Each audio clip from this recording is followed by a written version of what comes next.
One, fertility and family planning.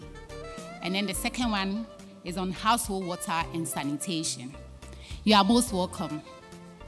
At this juncture, I would like to call on Mrs. Abena Asamwabia Oseakutu, Director, Survey Organization and Census Directorate, Ghana Statistical Service, to give us the opening prayer. Thank you.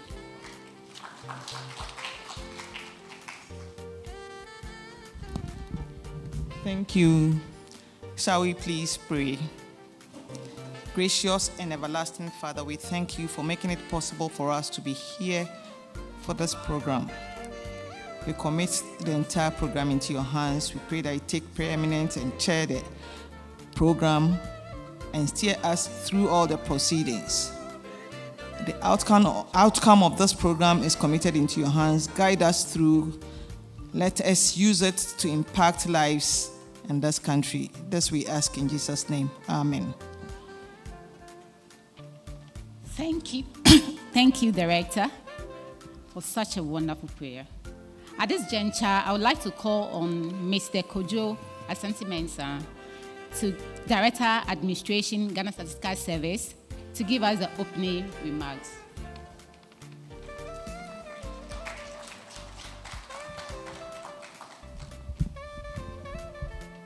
Good morning, ladies and gentlemen. Before I begin with the opening remarks, I would like to invite a few people to join us upstage. I would like to invite the board chair of Ghana Statistical Service to join us here. So let's welcome the board chair.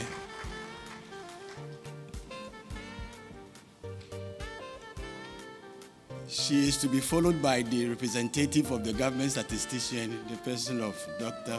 Frimpong Engwa. Please join us. The chief of party for WASH, Ramesh Bukazan, please join us. I also would like to invite Mr. Odejebi to join us upstage.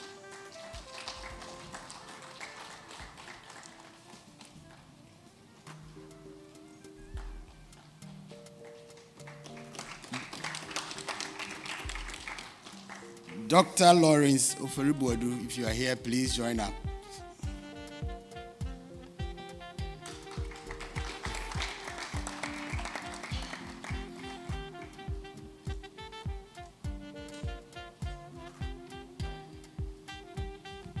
I think we are covered. The rest, feel free where you are. At the right time, we invite you to join us. So please join us. Great. Now to the assignment given to me. The chairman of the governing board of Ghana Statistical Service, representative of the government statistician, Dr. Faustina Engwa, country rep of the UNFPA, country representative of UNICEF, directors of the ministries, departments, and agencies, directors of the Ghana Statistical Service, members of the Fourth Estate of the Realm, invited guests, distinguished ladies and gentlemen. It is my privilege and honor to welcome all of you to today's event, which is on the 2022 Demographic and Health Survey, dissemination of the 2022 Demographic and Health Survey. Indeed, we are most grateful to welcome all of you to this event. We appreciate your time that you are willing to spend with us. We encourage you that within 3 hours, we'll be done with this exercise. Today's event, which will focus on fertility, family planning, water and sanitation, will give us highlights of what took place in 2022. If you remember, the 2022 Demographic and Health Survey is the 7th in the series of the surveys that Ghana has conducted since 1988. The last one in 2014, we were told fertility among women within the reproductive age was 4.2. What is it in 2022? Today, we will learn about that. We will learn whether during the COVID lockdown, whether Ghanaians increased their fertility or not. Today, we will learn that from the Deputy Government Statistician, Dr. Faustina Frimpong Engwa. As part of the survey, Ghana Statistical Service deployed 37 teams across all regions to collect data from 18,540 households, not individuals, households. And that statistics, that data, is what we are going to share with you today. So this is a knowledge sharing platform. It's a dialogue that we are going to have with all of you. Let us note that the survey is providing us with indicators that will address 44 of the 169 Sustainable Development Goals. So it has rich information that we want to share with all of you. And we want you to become advocates when we leave here to talk about the data. So please take your pen and notepads. Take note of the data that will be shared. At the end of the day, we will conduct a quiz. And the quiz master will be our venerable chairman, Dr. Grace Obiliwa Bediako. And there will be prizes. So please take your notes and take notes of that. The whole of today's exercise has been successful due to the partners that we work with. It was due to the financial and technical assistance that we receive from our partners. And permit me to acknowledge those from the Ghana Health Service. Please give us a wave. Delegation from Ghana Health Service. They are my partners. 10 years ago, I was with them. Delegation from UNICEF. Please, if you are here, give us a wave. UNFPA. If you are here, give us a wave. UNICEF, World Bank, COECA, USAID, ICF Macro, UK Aid. These are the people who provided us with the technical and financial assistance to make this journey a successful one. And we hope that we are going to enjoy the discussions as we move forward. Before I resume my seat, let me also express appreciation to the technical persons who have offered to lead the discussion for the work they've done. I hope we are all going to enjoy it. On that note, distinguished ladies and gentlemen, by the power conferred on me as the Director of Administration, I declare this meeting open and ask that you enjoy the deliberations as we move forward. I thank you very much for your attention.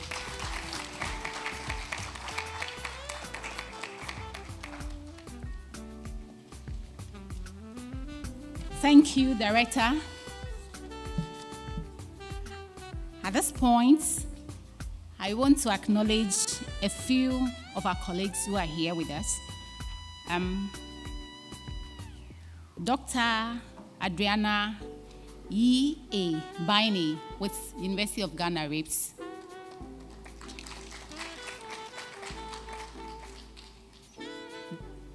Engineer Fifi Boedi, Ministry of Sanitation and Water Resources. Okay. All right. So at this point, what we have next on the menu is statement from our development partners. And so I would like to call on Mr. Ramesh to give us a statement from UNICEF. Sir, you are welcome.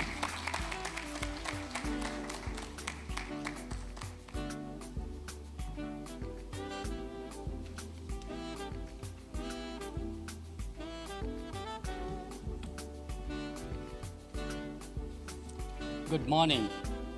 Good morning.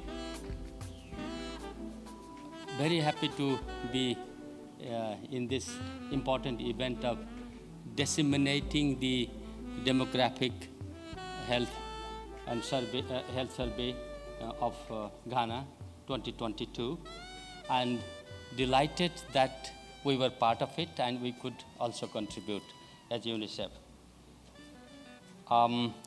Let me start with addressing Chairman of the Board of Ghana Statistical Service, Professor Samuel, Government Statistician, Dr. Faustina, Deputy Government Statistician, directors and senior officials of the Ghana Statistical Service Bureau. You have done, congratulations that you have done an immense job.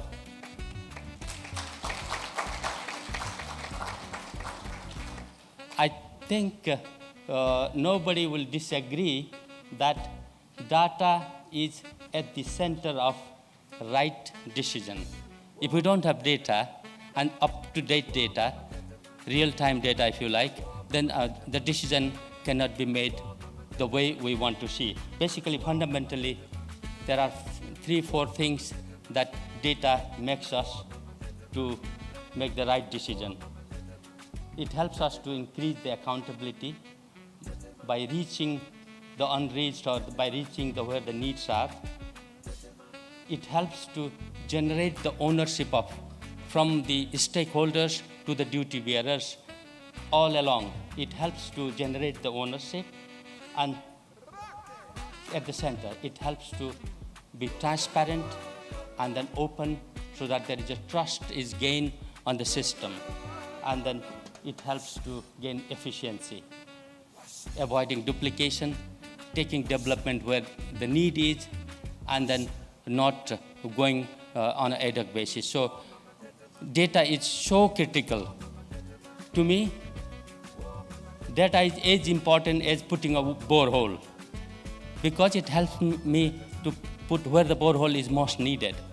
So that's the importance of data. And thank you for coming up with this up-to-date data. I think I might be a little bit jumping the gun before the presentation. I had a quick glance of the data. So obviously, it more or less encompasses or compares with the 2021 census data. But I was also a little bit concerned that there is a little bit of falling behind, if you like. We see that the overall water access, basic water access, seems to have gone down. So we need to investigate where and how, so that we know what can be done. For example, 84% of the household population in Ghana have access to basic water, while it was close to 88% in 2021 census. So we can look into that, and similar applies for sanitation as well. I urge that we may, at a time, we may deep dive and see how we can find out where the gaps are. And in this, at this point in time, I would like to highlight a little bit that we worked with Ghana Statistics Service to analyze 2010 and 2021 census last year. Madam, you remember? And that opened our eyes in two fronts. One, program entity or as a program programming organization, it helped us what worked. If some districts are doing much better, it helps us to dive deeper. What was the element that helped them to accelerate? So those top ranking district, what was different than the lower ranking or middle ranking district? What different thing happened? So that it helps us to going forward, what works and what doesn't work. We found that, just to share with all of you, we found that among the top performing districts in terms of the reducing open defecation or kind of improving sanitation, top 10 districts were where the government has implemented community-led total sanitation and SANMARK, where 30% of reduction was seen in open defecation. So proof is in the pudding. Community-led total sanitation works. Likewise, out of 1.2 million additional household toilet built, majority of them came from either where the community-led total sanitation was implemented, where plus sanitation marketing, kind of energizing the private sector, working with the private sector, was implemented. The number has come from there. So this also breaks the notion that if the market is ready, if the private sectors are supported, if the artisans and business, supply chain are there, market addresses the biggest chunk of the need. Public sector don't need to come up with their shovel and cement to build a toilet for the household. They can do it if the market is there. That's the evidence the data gives. So thank you, Madam, for doing that. So I'm sure, and then this particular survey also will give us those insights. Particular survey will give us those insights and then help us move forward with our approaches, our direction, and then towards accelerating access to sanitation and water for all, and including other SDG goals and targets. So with that, congratulations for completing this survey, and happy that UNICEF was also part of this in a smaller or whatever size or contribution we could make. Thank you so much.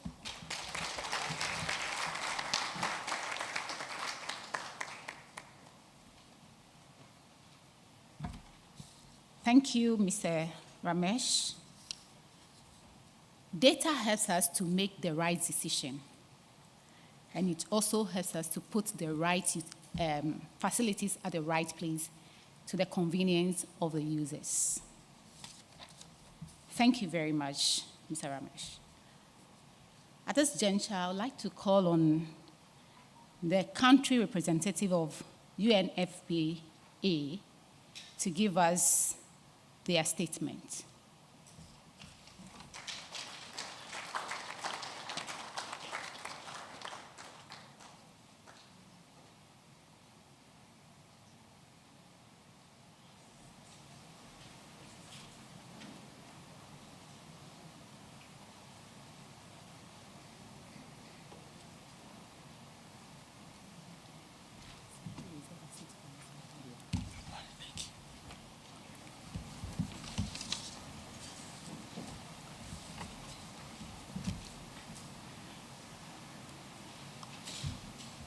The board chair, Ghana Statistical Services, the deputy government statistician,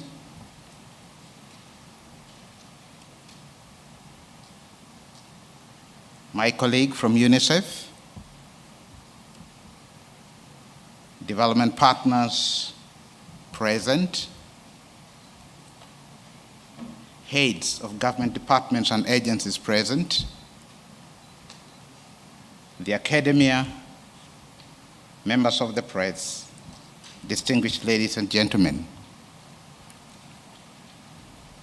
I am excited to join you this morning at the national dissemination of the key results from the 2022 Ghana Demographic Health Survey report on fertility, fertility preferences, family planning, and water and sanitation status in Ghana.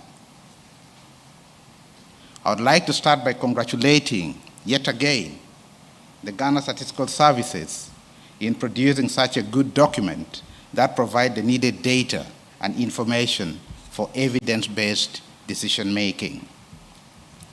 It's commendable to note the very good work done by the Ghana Statistical Services to provide an array of data for decision-making and reporting on national plans and regional and global commitments. Ghana is one of the few countries in Africa with such a rich set of recent data and information. I am confident by now Ghana has much more data for good reporting on many of the SDG indicators than many a country. Congratulations, Ghana. We also acknowledge the open access to data for further analysis that Ghana Statistical Services has adopted as another good step in promoting data access, availability, and use by partners.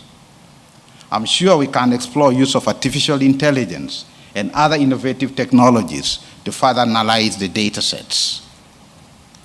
We will soon hear on the findings of the theme on fertility, fertility preferences, family planning, and water and sanitation in Ghana. so I will not attempt to present it for them. Rather, my message is that we welcome the Ghana Demographic and Health Survey and any further analysis from it as vital sources of national data on key demographic, socioeconomic, health, and development indicators that are pivotal to policy, programming, and practice in the country. At this point, they provide a good point for reflection on Ghana's progress towards achieving the Sustainable Development Goals. And they tell us how far we have come since 2015 and how far we have to go to achieve the goals and the targets of the SDG 2030 agenda. Fertility, fertility preferences, and family planning. Fertility continues to be a major component of population change in Ghana. Fertility is also related to maternal health, contraceptive prevalence, and the general well-being of the population.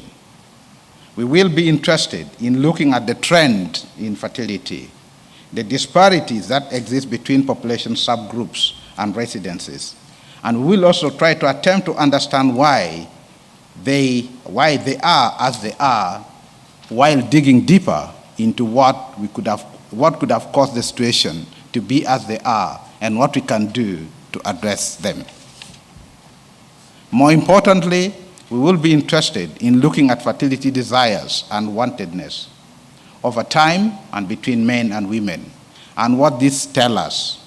Our interest is motivated by the need to see if we are delivering services to meet the needs or the wantedness of women and men in both rural and urban areas and in all categories of people, so that no one is left behind. Globally, contraception has been used by individuals and couples to manage their fertility, to delay, to space, or to limit birth. I understand that knowledge of contraception in Ghana is near universal. Does this universal level of knowledge translate into universal coverage or use of contraception? What could be the barriers between the higher level of knowledge on family planning and its use? Given the trend from 1988 to 2022, what is the annual rate of increase in use of contraception? Projecting this annual rate of increase, how likely are we to achieve the country's target by 2030? What are the bottlenecks to universal access and therefore acceleration plans that are needed to drive achievement of our 2030 targets? From a family planning perspective, understanding the desire to limit childbearing amongst married men provide an opportunity to include men in the conversation about family planning, given the patriarchal nature of most of our communities. Involving men in these discussions about family planning and childbearing aligns with the positive masculinity drive and the role of men as clients for family planning services, the role of men as partners to support women and girls to access and use family planning, and the role of men as change agents who need to change the norms that hold back women and girls from accessing and using family planning on a consistent basis. The same interest in data on the analysis on fertility and family planning applies to the situation of household water and sanitation and access and use of menstrual hygiene products. In conclusion, the finding of the 2022 Ghana Demographic Health Survey and these thematic papers give us a midpoint to reflect on the journey towards our 2030 agenda. A look at the draft report shows that Ghana is making progress, albeit at a slow pace.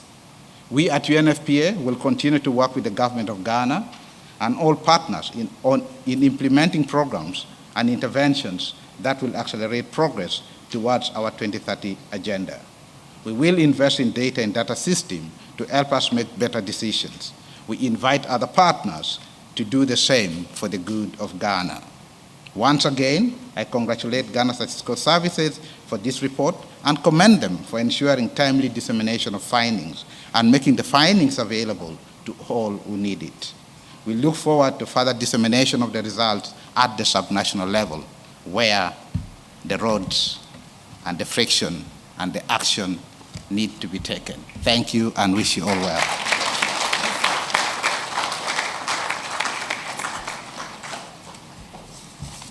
Thank you. Thank you, thank you, thank you. for such an insightful statement. Ghana has a very rich data source to help us make informed decisions regarding fertility, family planning, and sanitation. We are about taking our first presentation. And before we do that, I'll please ask our distinguished ladies and gentlemen on a high table to move to the front so that they are able to see the presentation. Oh, okay. Okay. So that's fine. Okay, I think that's fine. Yeah. So at this juncture, we'll call on Dr. Faustina Frimpong Engel, the Deputy Government Statistician, Ghana Statistical Service, to do us the honors of presenting on fertility and family planning. Doc?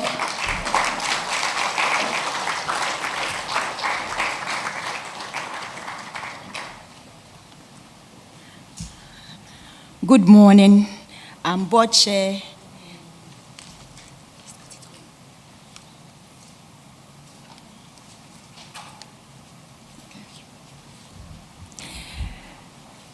Standing on existing protocol so that I don't make a mistake. But thank you all for joining us for this dissemination. We have had 3 rounds already. The first one was delivered by the government statistician, and that gave us the highlights. So we've heard something about some of these results already. We also have had 2 other ones. The sensational one, that was over the media. People who had more than 2 partners in the last 12 months. Today, we zoom into fertility. And fertility, if you're coming from the angle of whether being a Muslim, a traditionalist, or a Christian, in quotes, it's supposed to be that maybe after marriage, before we think that childbearing will take place. And therefore, we'll proceed it with marriage and see what have been the current status of marriage patterns. And then we'll zoom into the fertility trends and we'll show some small, little difference, just as the country directors have mentioned. Sometimes, depending on the measurement that you use, sometimes there is a twist or something that is slightly different. Then we'll also look at birth order. Then we'll look at family planning and fertility preferences. All these and other characteristics sometimes determine or impact on what you see, even though there'll be other programs taking place. And so, most of this that we are going to do today is hinged on the Ghana Health Service. And therefore, we look through their national reproductive document to be able to see what are the benchmarks that they are also looking at. Here, we are not to critique or we are not criticizing anybody. All our interest is what have they set themselves to achieve.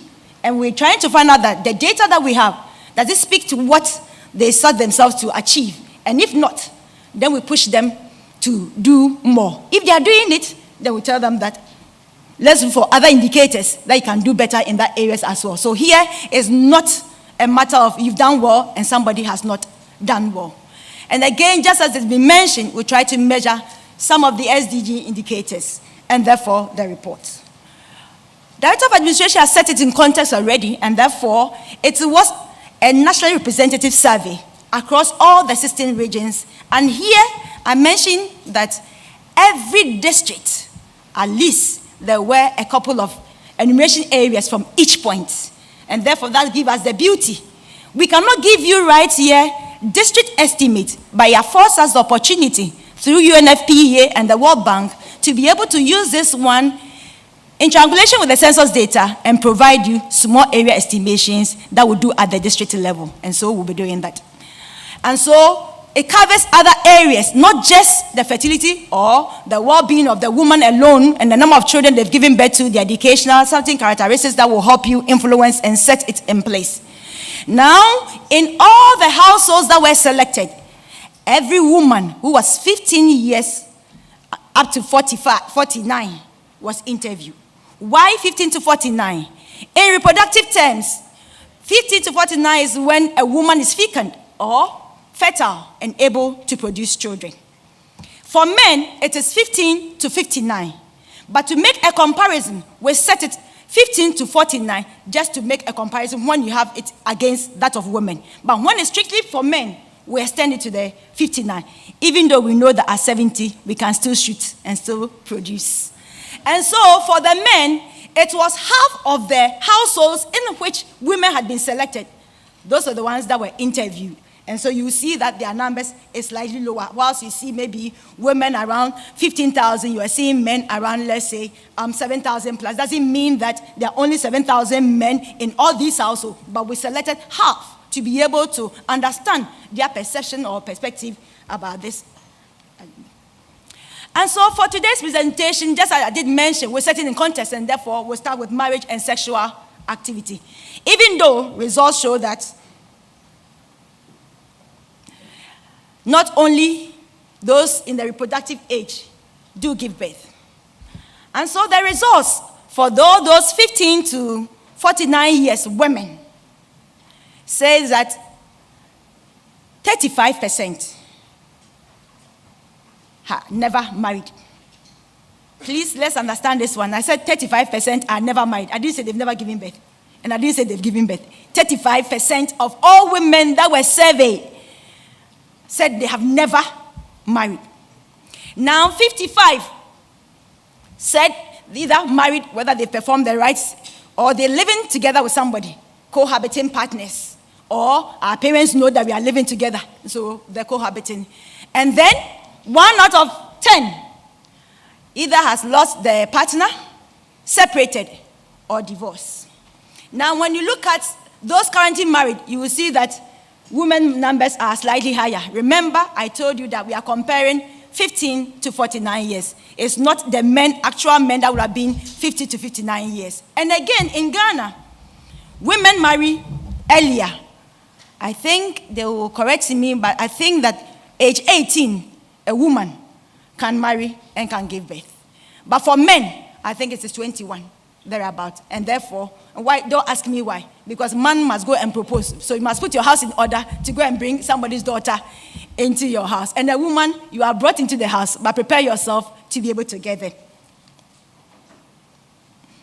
And so, the patterns wanted to see also for the adolescent or the youth. UNFP and UNICEF are really interested in these things. So, we wanted to know what is the marriage pattern of these young people.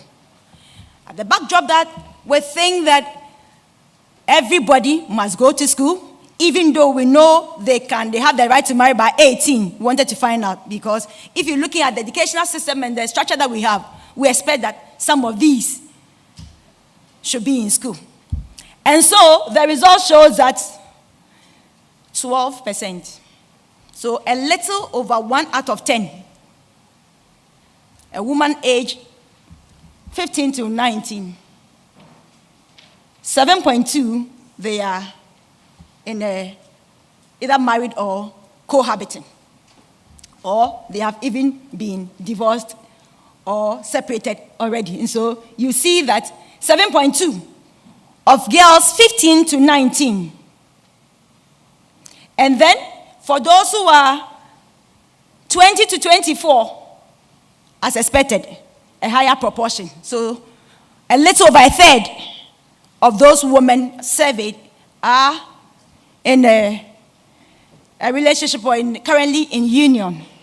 Now, compared to men, just as I said, 15 to 19, because men, they marry around the 21 or their level is around higher, you see only a notch, 0.9%.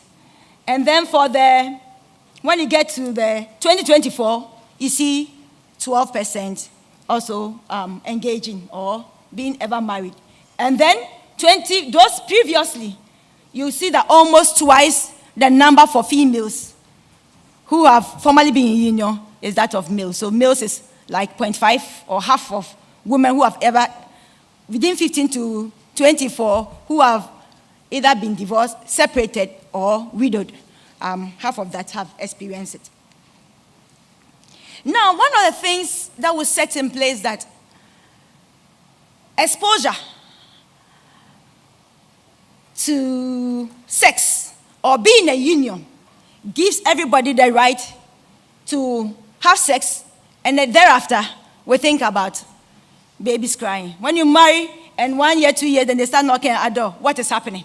And so we want to find out if first union, a woman gets into a relationship or is married by age 15, then you've given the woman too much room to produce. Why? Because we're saying that fertility age for a woman is 15 to 49 years.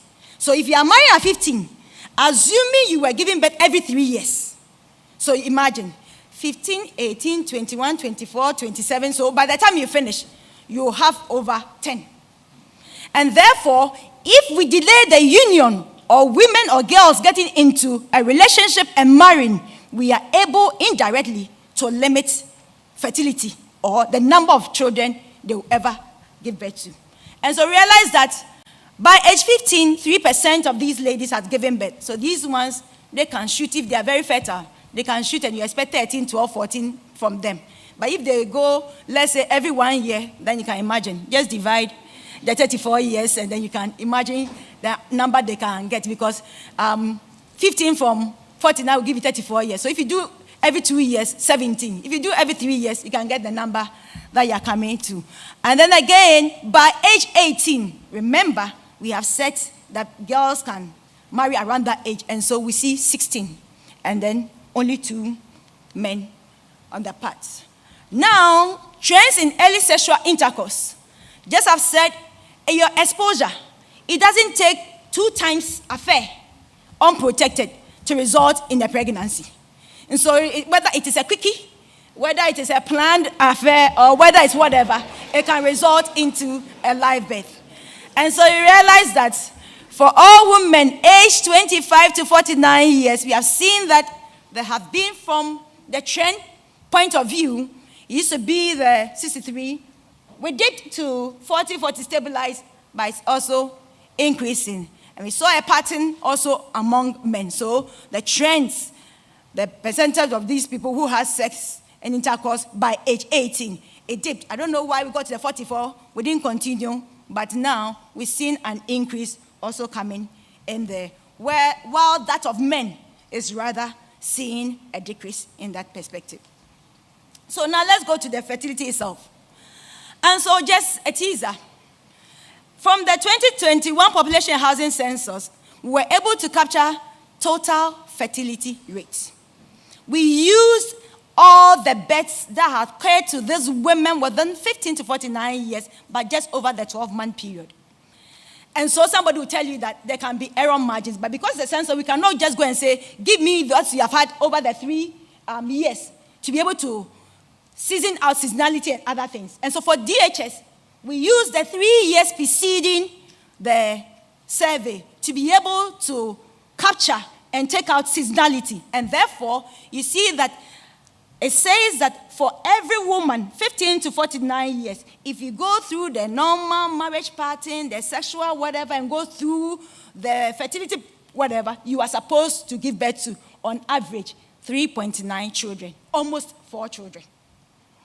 Now, based on the health indicator that Ministry of Health are working with, they set fertility 4.2 from the DHS, and then from the document that I showed earlier, they are projected by this time, it will be 3.5. And so we have not been able. And just as the UNFPA rep did mention, if we look at it, what margin, and if we want to get to your other rate for 2030, then we should be able to know that what should we do to ensure that we'll get this drop going and be able to meet our target. Now, I set it in context and say that if you compared with women who were of this reproductive age from 15 to 49 years in 1980s or the latter part of 80s, you say we've done well. Where they were giving birth to on average a little over 6. Now we are saying 3.9. If you look at this duration, are we able to reduce that much within the next 10 years? when the SDG is about coming to an end, because we are midway, so we have barely about 7 years to end it, or even 6 years in 2024. Now, the median age at first birth for women 25 to 49 years is 22 years thereabouts. And this is encouraging. It means that by 22 years, half of women who are aged 25 to 49 years, 50% of them have initiated and have given birth. Now, this is encouraging because in previous years, it used to start from 19, 18, 19, and so as we push it forward, then that's one of the means by which we'll be able to limit fertility in them. Now, when you consider the pregnancy outcomes, not all of them are so good. And so, for the past 3 years preceding the survey, out of all the pregnancies, and when you become pregnant, either result in a live birth or something else. So, 82% of all pregnancies occurred to these women resulted in a live birth. Now, the 18% that did not, 11 of them was a miscarriage. And so this one is not the woman who did something to it for it to come. It was spontaneous. Didn't have control over it. But 7% intentionally moved it out.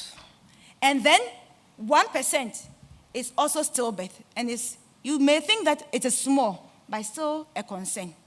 If I give birth and the child is dead before arriving, then I will go back and say that let me replace this lost pregnancy. And therefore, people might repeat and go back and still become pregnant or try to give birth. And therefore, stillbirth, if we can reduce it, and then again, if all can be turned to live births, then maybe we may limit it. And I know that if I have 2 or 3, I'm satisfied. What's the interest? Again, with teenage girls, 15 to 19 years. So 19%, so almost 1 out of every 5 girls 15 to 19 surveyed across the country has ever been pregnant. Now, 11 of those, so I'm not taking the pregnancy as a totality. I'm giving their statistics in that context. So 11% of those, 11% have resulted in a live birth. And then pregnancy loss. So this pregnancy loss can either be induced or spontaneous abortion, miscarriage or abortion, you may know. And then now 2% are currently pregnant. And so as part of one of the SDG goals, the age-specific fertility rates. And so where the bulk is determines the numbers that we are going to have. And again, good news for Ghana, it seems that within Ghana, our trend, the HIP, is on 25 to 29. And so what we call is the late fertility. Early fertility is when you see it occurring at 20 to 24. And then broad is when it spreads from 24 even up to 34.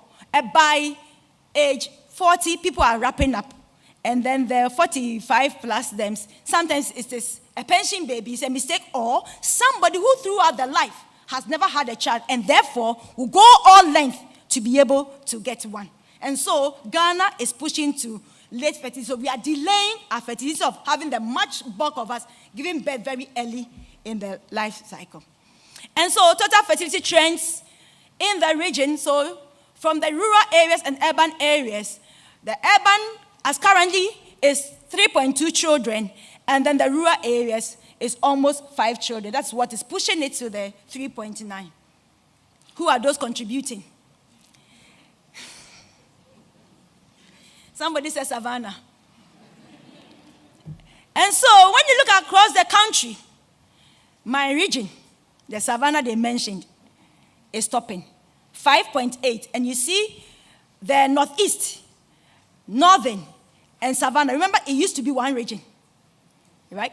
And now, when they have just been hived off, we see that northeast was the one maybe previously shooting northern region fertility to go up there, but still the rest are not doing well. 5.6 is one child bigger than that of the northern region. And so Ghana Health Service, if you can look at my people, Savannah, northern, northeast, OT area there, if you push their figure down by 1 or 2, drastically, the rate across the country will push down. And so some of the things do impact. This slide is just showing you that people who have no education, so no assignment, no workload, no burning of the midnight oil, so all activities are turned towards the other. Therefore, they produce more. Those with higher education, they have about half of those children, those who have never been to school. And so if you want to limit, one of the areas is that let's encourage people to have more than secondary education to be able to limit it. Again, it has a similar pattern with the wealth status. People from poor background, invariably there's a correlation that these may be people who have also never been to school, may not have those assets, so all the assets in the TV is your partner. And so we look at birth intervals. Birth interval has implication for the woman's health and the point to be able to recoup.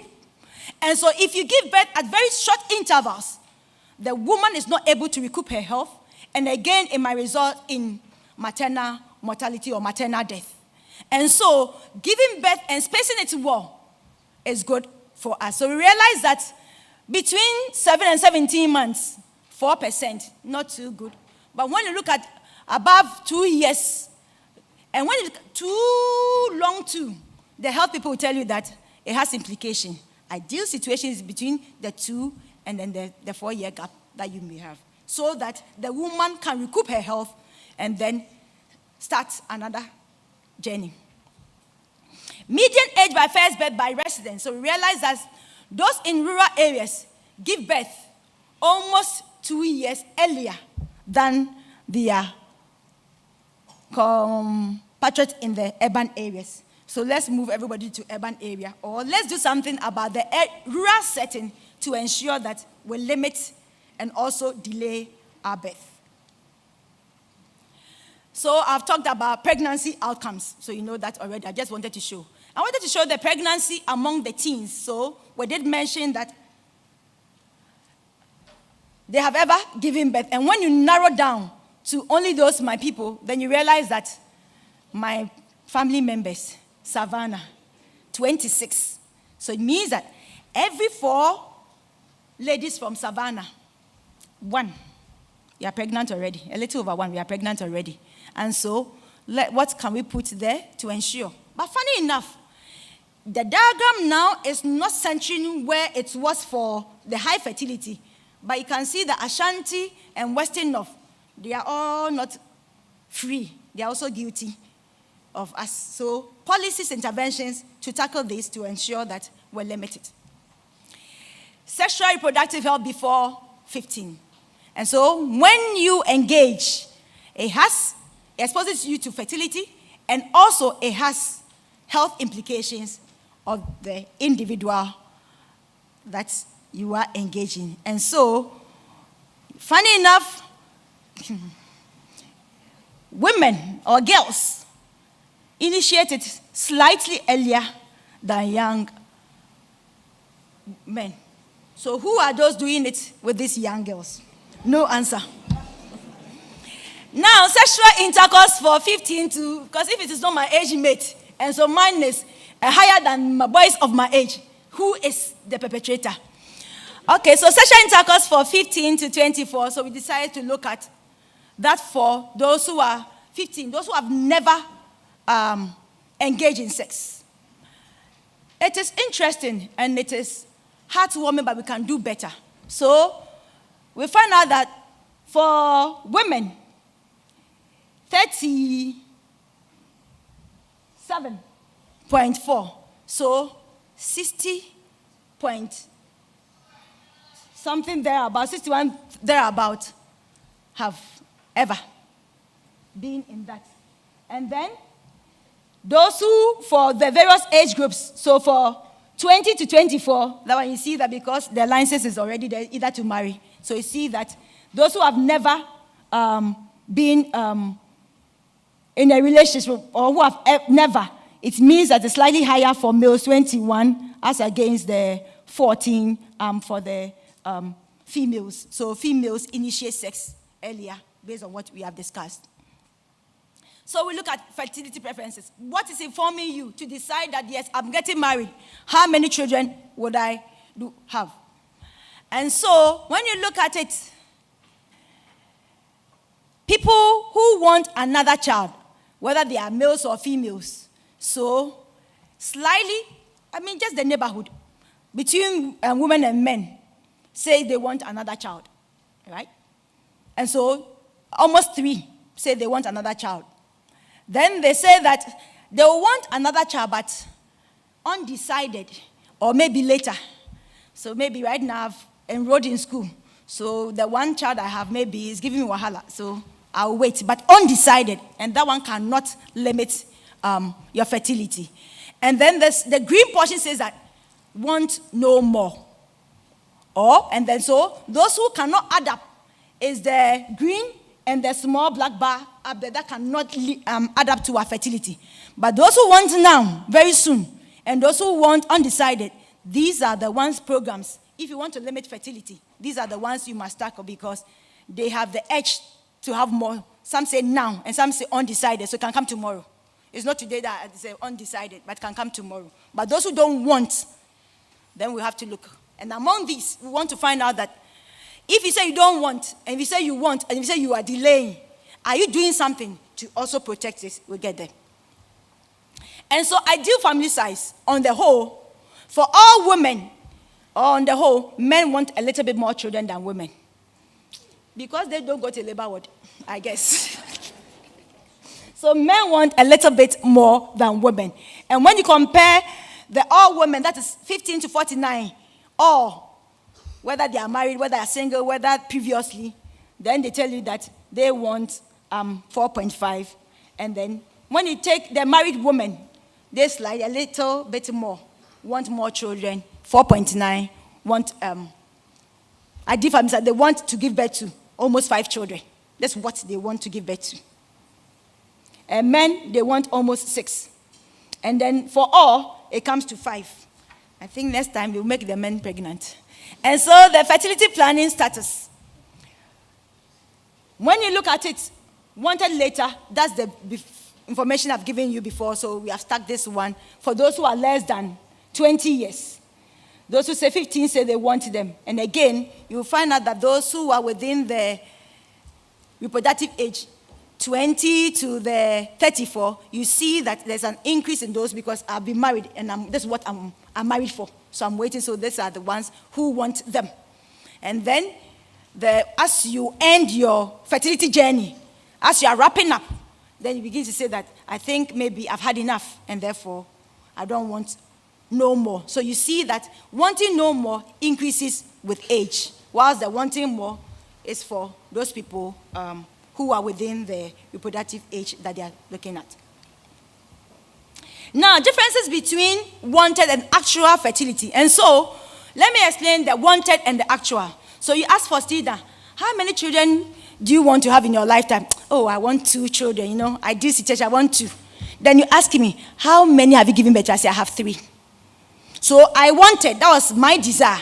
But my actual, what I have lived, is that I've given birth to 3. Somebody also said, I wanted 5, but I've lived 0, or I've lived 1. And so the difference is like what you plan or imagine or envision that in my reproductive life I want to give birth, and what you have been able to obtain. And so this is the difference. So for urban areas, those who wanted, they wanted 2.8, right? But the difference, so they achieved the 3.2. Oh, ideally. That's why I asked the question that if they didn't want more, what did you put in place? But if it just was a lip service, I don't want more, and you didn't do anything, and you're still sleeping with the same man on their bed, and nothing's protecting. Fireworks. Then family planning. So what are some of the things that we do to limit this unwanted or to reduce that gap so that when you say, I don't want more, indeed you don't want more? So we ask about whether they have knowledge. Knowledge and the source of information, and then any method, that is what represents. So currently married women and all women. So we see that any method is 36. And when you compare with the document by the health service, they had the hope that by this time it will have increased to 40. So we are short of what was your estimation for 2024. So we need to push up. If 2022-23 results is giving us this, then we need to. And so we may break down and come and see which one are the permanent ones and which one are the temporary ones and which one also can prevent STDs. And again, any traditional method. And the last time at the radio station, they asked me, the traditional method, what are they? So today we'll explain them. Now, use of emergency contraception. I think the discussant will do justice to these ones. But sometimes somebody have an affair or have an intercourse with your partner, and you realize that I didn't protect myself, and therefore there are emergency contraception that you can take. And it seems that the 20 to 24, almost 1 out of 5 use that over the period we talked about the year before. And when you get to the young people, 7% use emergency. And so total for Ghana, we have 1 of every 10 women using emergency contraception. Trends in family planning. And so, some time back, traditional means was the order of the day in 1988.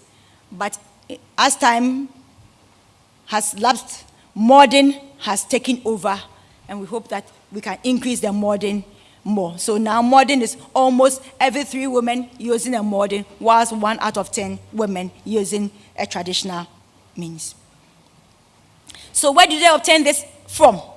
And so we realize that the public sector is the main place that they usually obtain the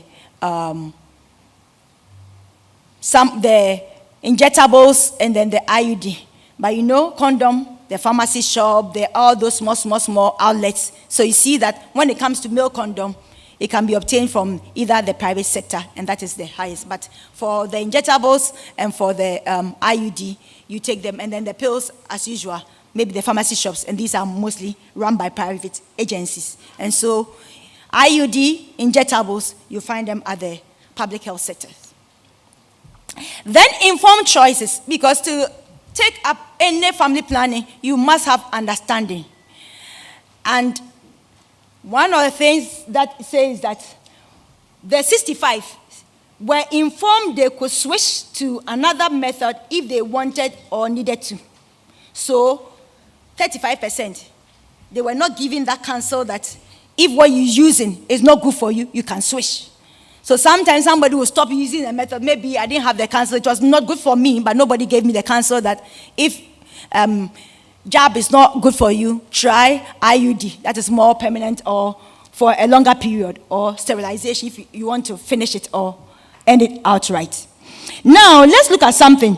It says that there are 3. First one says that they were informed. So 6 out of 10 were informed about the side effects. Now, where almost 2/3 were informed that what to do if they experience side effects. And then 66 about the methods they could use.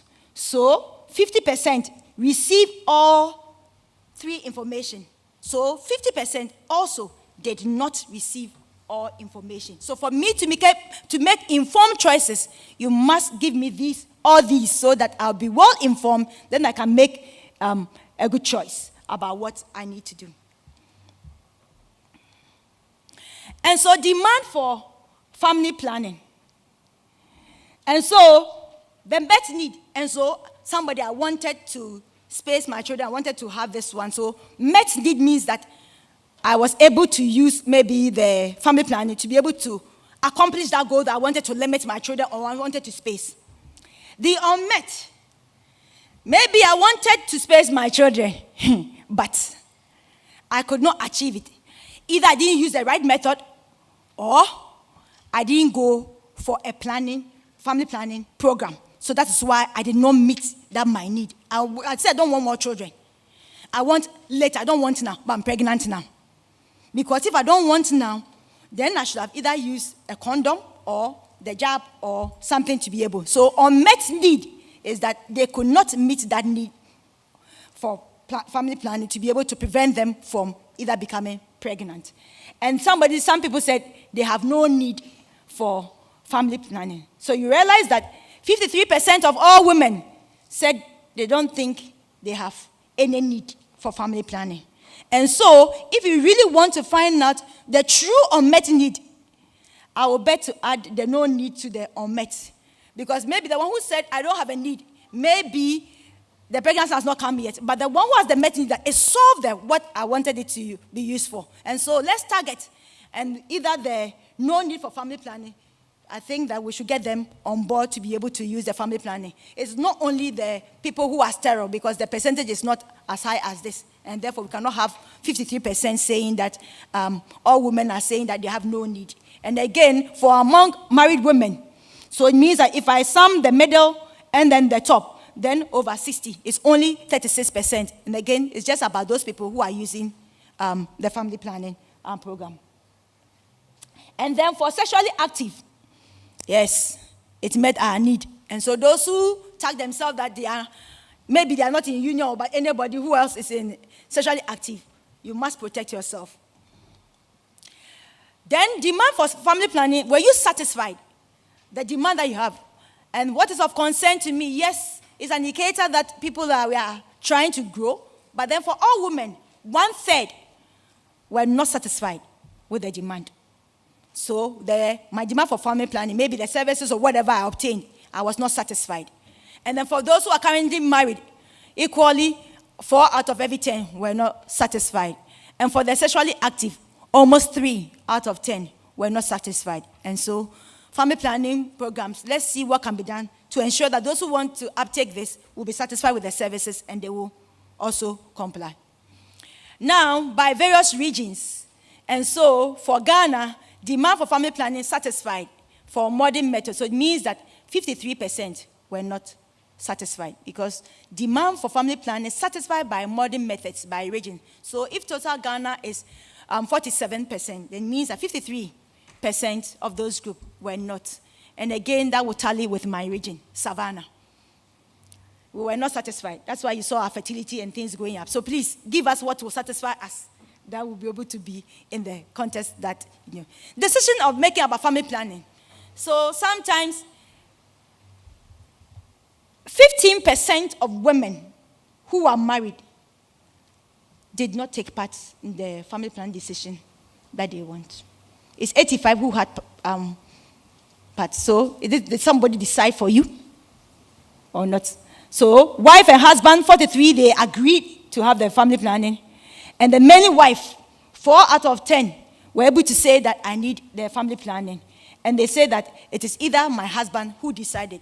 And I think that is the husband who decided. Then it's more of either the male condom or maybe the withdrawal. Pressure to become pregnant. And so women were asked, just as we talked about that, woman says that this is my ideal family size. And the man had slightly higher. So showing that the proportion of people who said they had pressure from their partners to become pregnant because males had a higher ideal family size than a female, and therefore the pressure that let's get going. Then exposure to family planning messages. And so people are saying that in total for males and females, the media. So for the radio, 50% says, men says, and then 4 out of, and not different for television for males.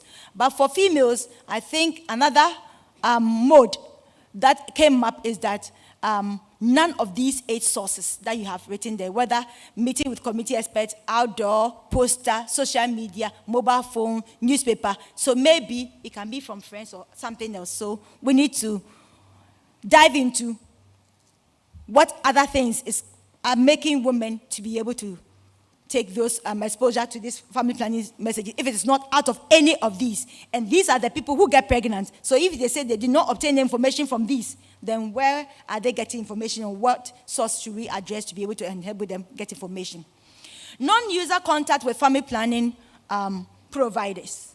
And so you realize that 85% said they did not discuss family planning either with the health worker or at the health facility. And so I think that Ghana Health Service, let's look at it. If we want people to uptake then I think that any contact with these women of this reproductive age, we should take advantage so that we should not be passive. We should be very active and then feed them with the information, and maybe some may stick in people's head and they'll uptake that kind of information. So that was striking for me. So the key highlights.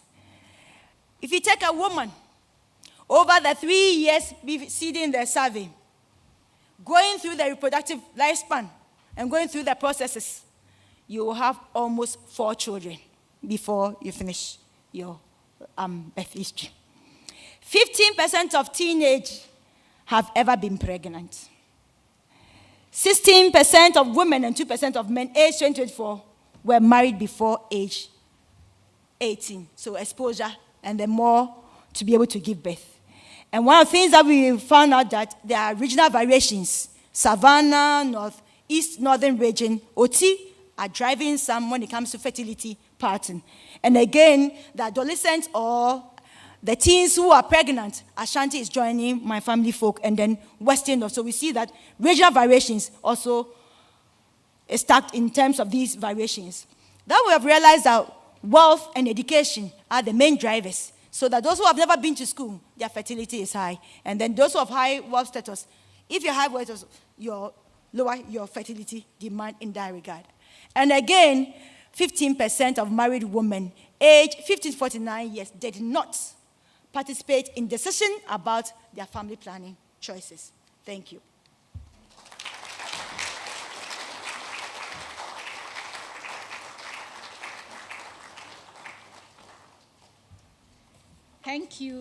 Thank you, Dr. Faustina Frimpong-Engwa, Deputy Government Statistician, Ghana Statistical Survey, for such an insightful and educative presentation.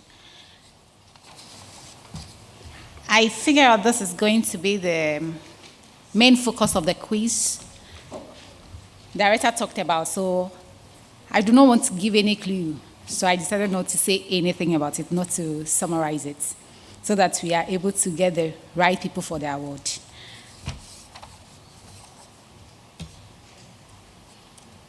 However, one striking thing that will stick with me has to do with the fact that the higher educated we are, the less likely we are to be giving birth to more children. So we are encouraged to get ourselves educated to reduce fertility. And early exposure to sex makes us prone to high fertility. The next on the menu is a presentation on household water and sanitation. And to do this for us, we have my own director from the Demographic Statistics Directorate, Mr. Godwin Odejebi, to do this presentation for us. Mr. JB.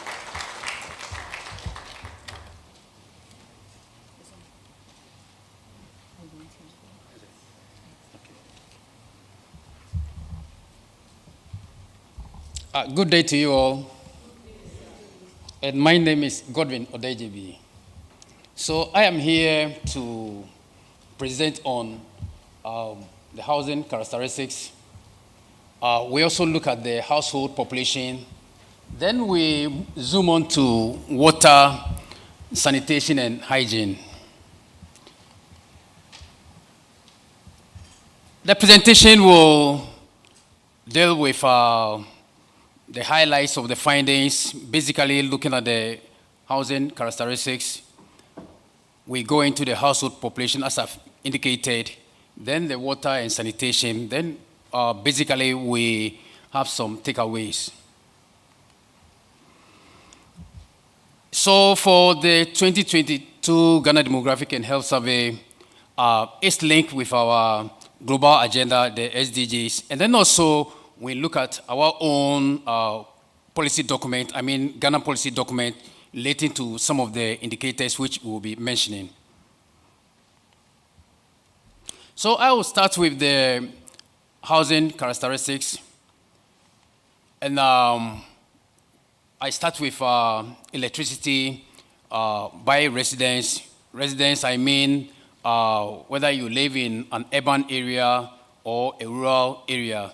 So we take a look at what happened in 2014. 2014, they were hovering around 76 for the use of electricity.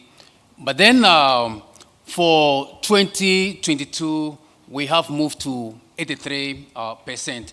That is a percentage of household population with electricity. Then when we take a look at our the policy document for Ghana, we're supposed to do 87%, meaning that we could not achieve the target set for 2022. So as policy makers, policy implementers, yes, we need to look at how best we can achieve our target, even though we're saying that the household population using electricity has moved to 83%, but then we still fall short of the target. The same thing for urban in 2014, we did 91%. Then 2022, it moved to 95%. Again, the rural, we're hovering around 63%, and then we have not been able to hit 70%. We are at 69%. So these are the disparities in terms of where one lives. If you live in an urban area, you are more likely to use electricity compared to someone who lives in the rural areas. Then another key indicator is the reliance on clean fuel and technologies. Over here, clean fuel and technologies, we mean by using the electricity stove, the gas, the biogas, and those things. And it has a health implication, so it's very key for us. So how did we do? Those using clean fuel for cooking, it's just 23%, meaning a sizable, more than 3/4 are not using clean fuel for cooking. Then in urban, it's 37%, whilst in rural areas, it's only 7%. What about for heating? Very minimal, 5% for 5%, that's for the whole country, 15% for urban, and only 1% for our rural folks. The same way is the lighting. It is almost universal, 99%. So we're just short of about 1% for us to, meaning that we're using what is called the proper means for lighting.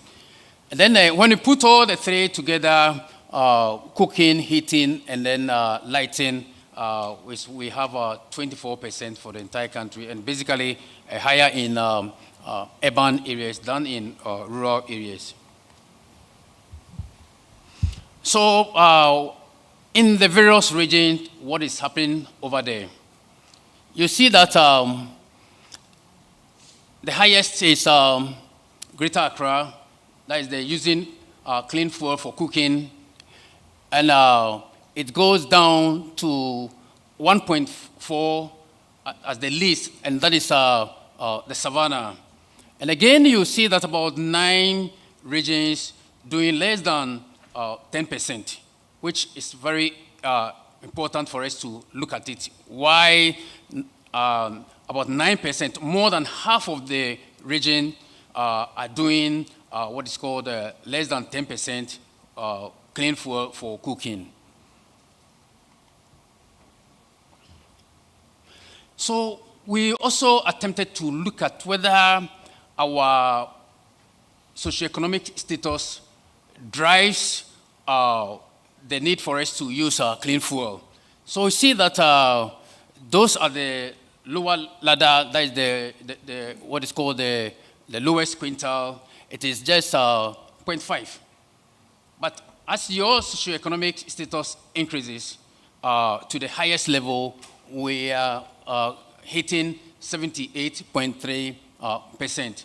So you see that your health status drives the need for you to use what is called clean fuel for cooking. So in building up to the Wealth Quintal, we, based on the characteristics, including the access to electricity and then ownership of various consumable or consumer goods. So as you own these things, in addition to the electricity, we use that to compute the indicators for the Wealth Quintal. Then households are then ranked from the lowest to the highest.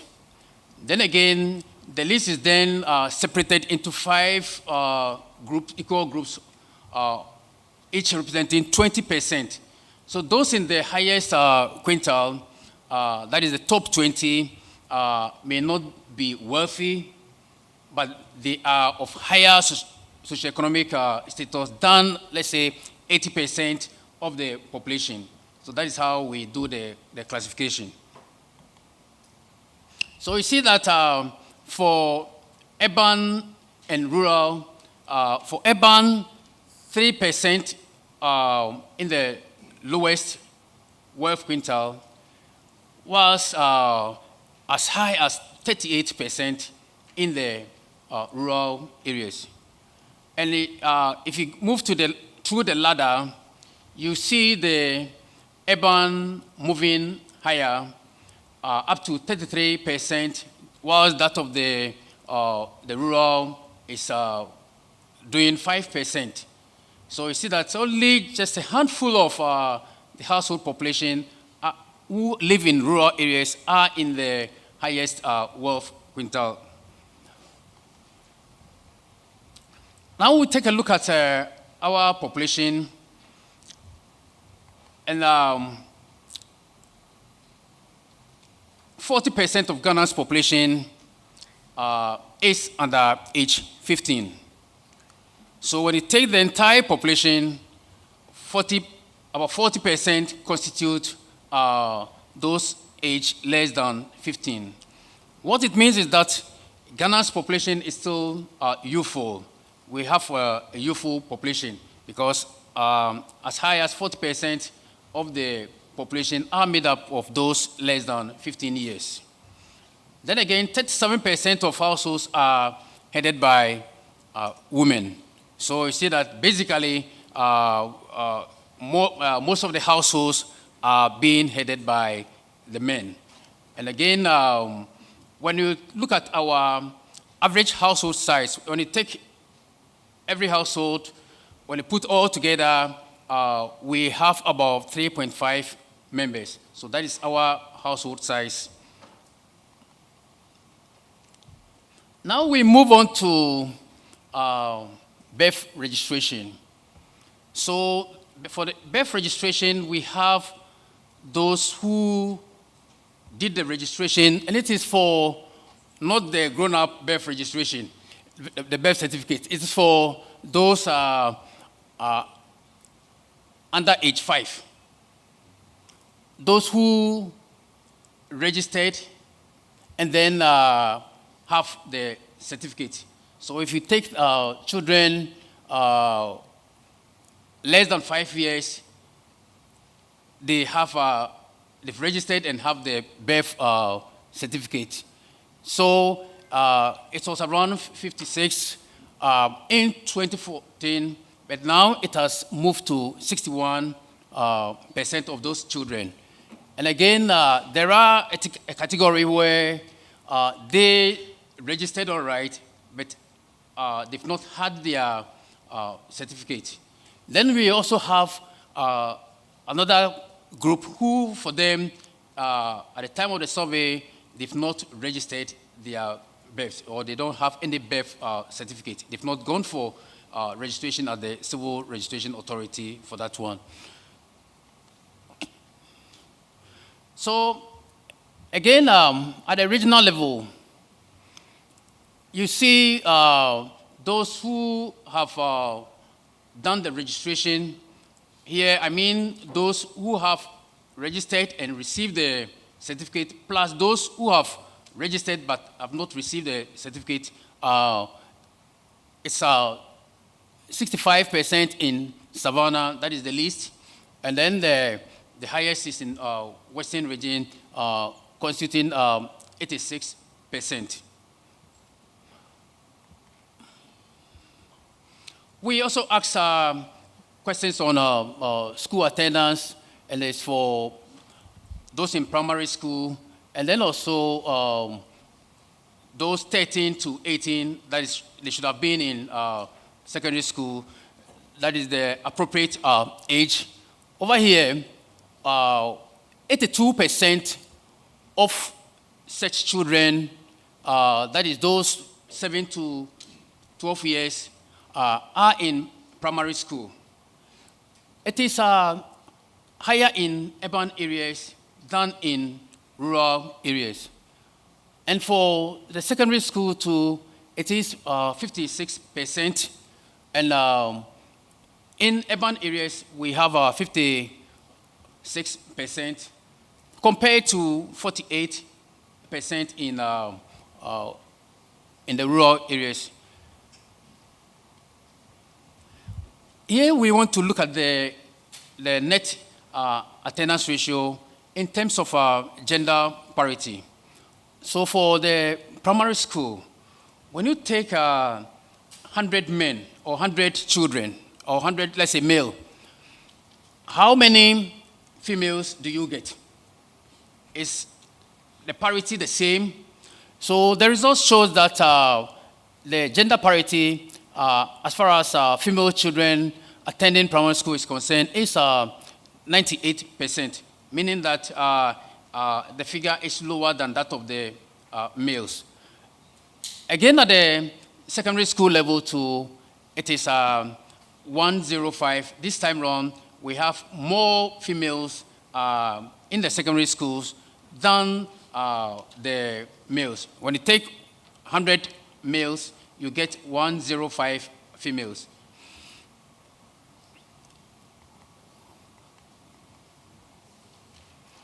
So over here to participation in organized learning, we want to know those who attend early childhood education a year lower than their actual ages. What it means is that parents take their children to school earlier than the appropriate age we should have taken our children to school. So for Ghana, it is 83%. And then also for male, it is 88 and 89 for male.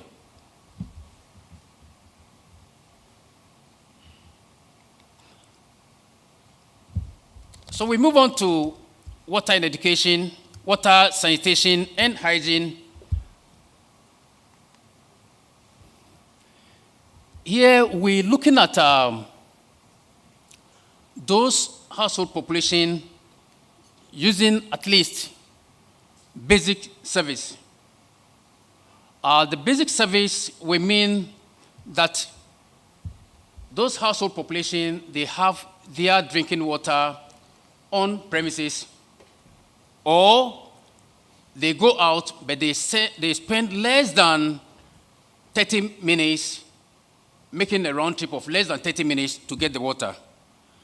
And then at the same time, their water is from an improved source. So putting this together, then it means that you are having a basic drinking water service. You have the water on your premise. If you don't have it, you do less than 30 minutes round trip to fetch the water. And then also, at the same time, you are using improved water source. So that one, we have in the rural areas, is less than that of the urban areas, 72, and then 95. So you see that there are disparities in terms of those being in urban area and those being in rural areas. Then also we have the limited service. The limited service is those who use improved source of drinking water, but then they make more than 30 minutes round trip to get the drinking water. For those, we call them, they have limited service. Then we have those using the improved water source, unimproved water sources, and then there's a category also using the surface water.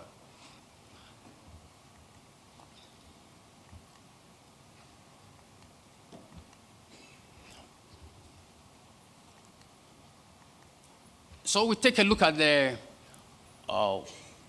regional situation. Greater Accra is doing 98%. That is having at least basic service for drinking water. Then Northeast having 43% of the household population having basic drinking water service. Then we also asked whether the household, they have sufficient drinking water. Over here, 81% indicated that yes, they have sufficient water in the household. In urban areas, it was 80%, whilst in rural areas, the figure is 82%.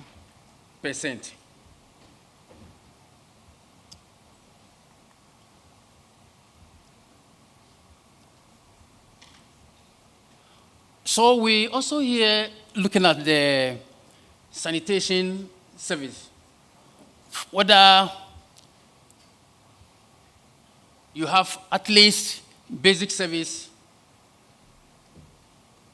you have limited service, unimproved, and then those doing open defecation. So at least the basic service means that it's only the household using that improved toilet facility. The limited one is for those who use the improved toilet facility, all right, but then it is being used by 2 or more households. So that is the definition or the concept of limited service. And then we have the unimproved to the pit latrine, the slab, and all those things. And then others to do open defecation.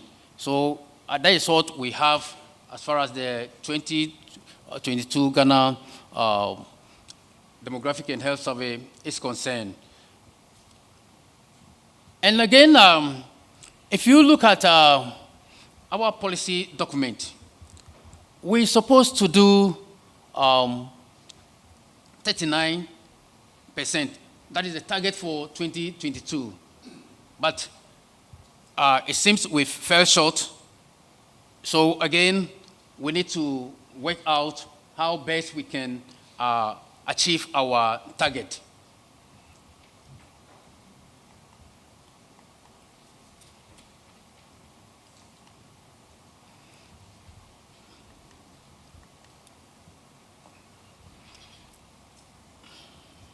So at the regional level, we want to know the household population who have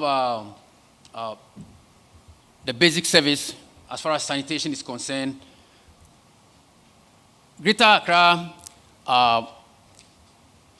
is leading with 40% of the household population with basic sanitation service.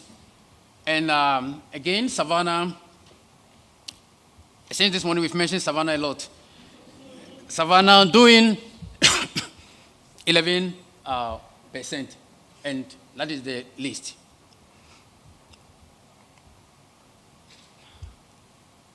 here too, we want to know the appropriate management of the household excreta. So we have those who do safe disposal in situ of excreta from an on-site sanitation facility. They constitute 39%. And then removal of excreta for treatment off-site, and that is 12%. But then the other one is not the managing the excreta appropriately.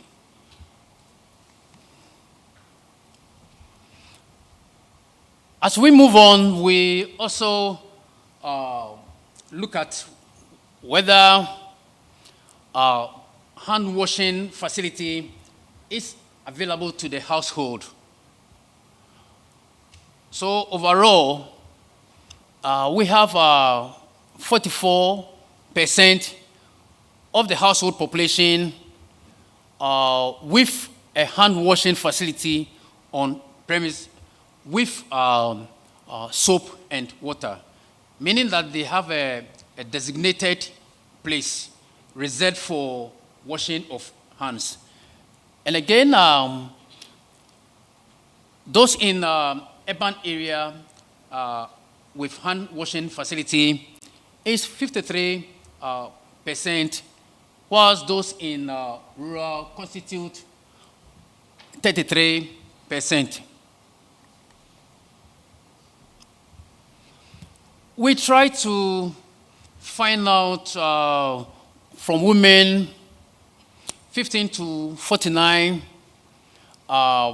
during their menstrual period in the last year, and who were at home during the period, the percent able to wash and clean and change in a private place, and who also use the appropriate material for that last menstruation. So, as a country, 97% of the women indicated that yes, we use the appropriate material.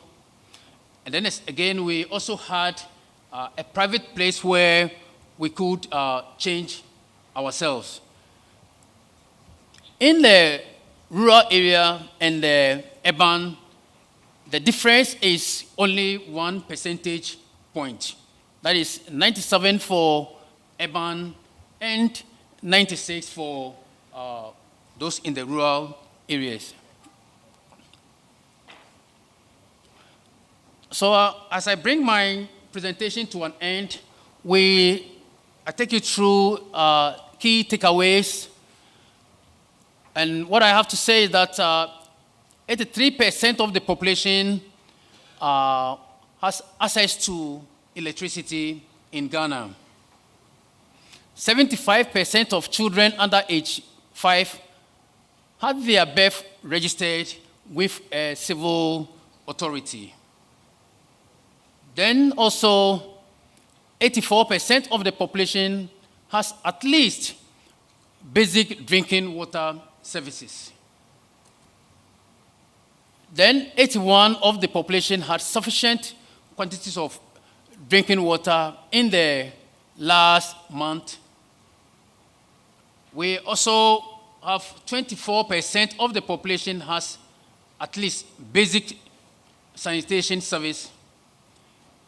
58% of the population has appropriate management of household excreta. Then also 44% of the population has a hand washing facility on the premises with soap and water. So this ends my presentation with a big thank you to you all, and thanks for your attention.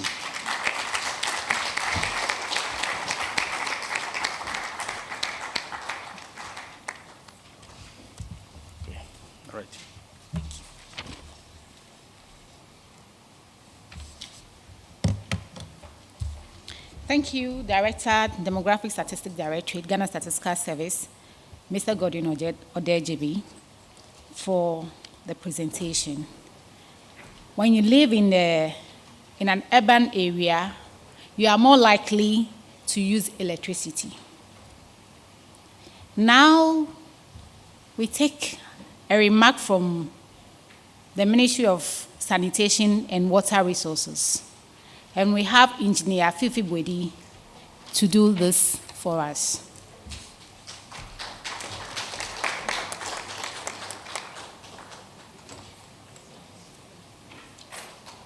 Sorry.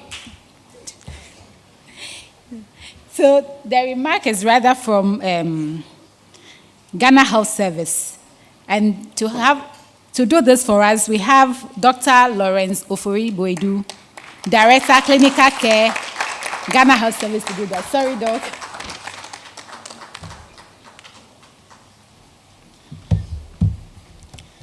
Thank you very much,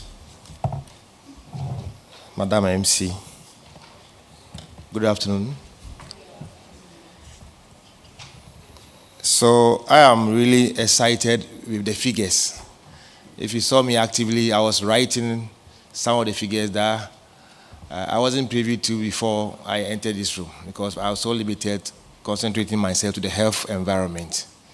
And now if you have data that comes across the country involving beyond the health facilities, then you see the linkages that also affect how our health situation has been. Ghana Health Service, as has been repeated here, has a mandate to ensure that we have increased access to improve health care. That's a mandate that was given to us by the Act 525 of Ghana Health Service and Teaching Hospitals. And this mandate actually also gives us the opportunity to manage resources prudently, be it a human resource or logistics that are available to support provision of health care. And then in our quest to manage the resources, we also ensure that we implement approved policies for health care in Ghana. So it's a very big mandate on us. And I must say that we've been doing this well, but with some challenges. When it comes to issues of fertility, issues of wash, there is a great improvement in what the country has been doing. But I must say that there are two key things that, as a service delivery agency, we have observed that's affecting the quality of the services we are providing. And indeed, it is very clear to us this morning in our presentation. One of the major factors affecting our health service delivery is access. And it's not just access, but timely access to quality health delivery. And as a service, that is something that we have been working on. How do we get our services readily available to people who want to access them? And the second parameter is about the quality of the service we provide. If people are rushed to your facility and they have the timely access, what is the service you provide? Is it of any quality? And it's been very clear to us that these two parameters have been contributing to our morbidity and mortality. Timely access and then the quality of the service. So for us as an agency, we've been working on these two parameters to improve our service delivery. And the ministry doesn't work alone. It works with other ministries. And our actions and activities are based on quality data that we receive. For example, what we have also received today. I look at the fertility rate that has declined from 4.2 to 3.9. And I knew the explanation came from the expert presenter. But we need to also discuss it. very well. Because fertility is an issue of health. And it also goes, even some have ethical and legal issues. Some come to you, they want more. Some come and say, we don't want it any longer. And these are all issues we consider them, both the medical, the ethical, and the legal issues. And I know in our settings, there is a quest for more, especially for those who may be of age, and the natural method is not really accepting them. And so there is an improved rate or increased rate in assisted reproductive technologies in the country. And these are one of the areas we are also looking at, having the legal background and the ethical backing to support those who want more. But when it comes to the issue of those who also don't want more, the consent, and I heard some of the experts talking about waiting for the husband to take a decision. Who has the consent to decide, I want more? Who has even the consent, the mandate to say that even the pregnancy, when I have, I can't carry it longer. I need to take an action before the reproductive cycle also ends. So I believe that we're doing a lot of engagement in our service delivery with our conscience and our focus also on the population of the country. Because if you provide more than the 30 million plus we have, what's the implication? And if we also don't get the workforce, as most of our workforce are also moving out of the country now, and we need to replace more. It means that we need our population to also train, a skilled population to also push them. So we need to have a balance when it comes to issues of population. But I was alarmed about the 1% stillbirth rate, which we know and need to work on. We can also jump the teenage pregnancy and its complications. As the expert rightly said, the number has increased. We saw some indicators. We were so happy because some of the indicators were declining. For example, anemia in children. We realized that the numbers are going down. That is good. It means that we are doing something good, either by nutrition or giving them supplements. But if you find the number of the teenage pregnancy rate increasing, then it's alarming. And as a country, we need to take it because pregnancy at certain ages, as you rightly said, comes with all antecedent risk. And it adds up to our morbidity and mortality when it comes to us as a country. So we will follow up the social and economic contribution from the states, and then we will do the medical aspect to augment the effort by the state. Family planning and its methods, I think that is very clear to us, that it has some correlation with education.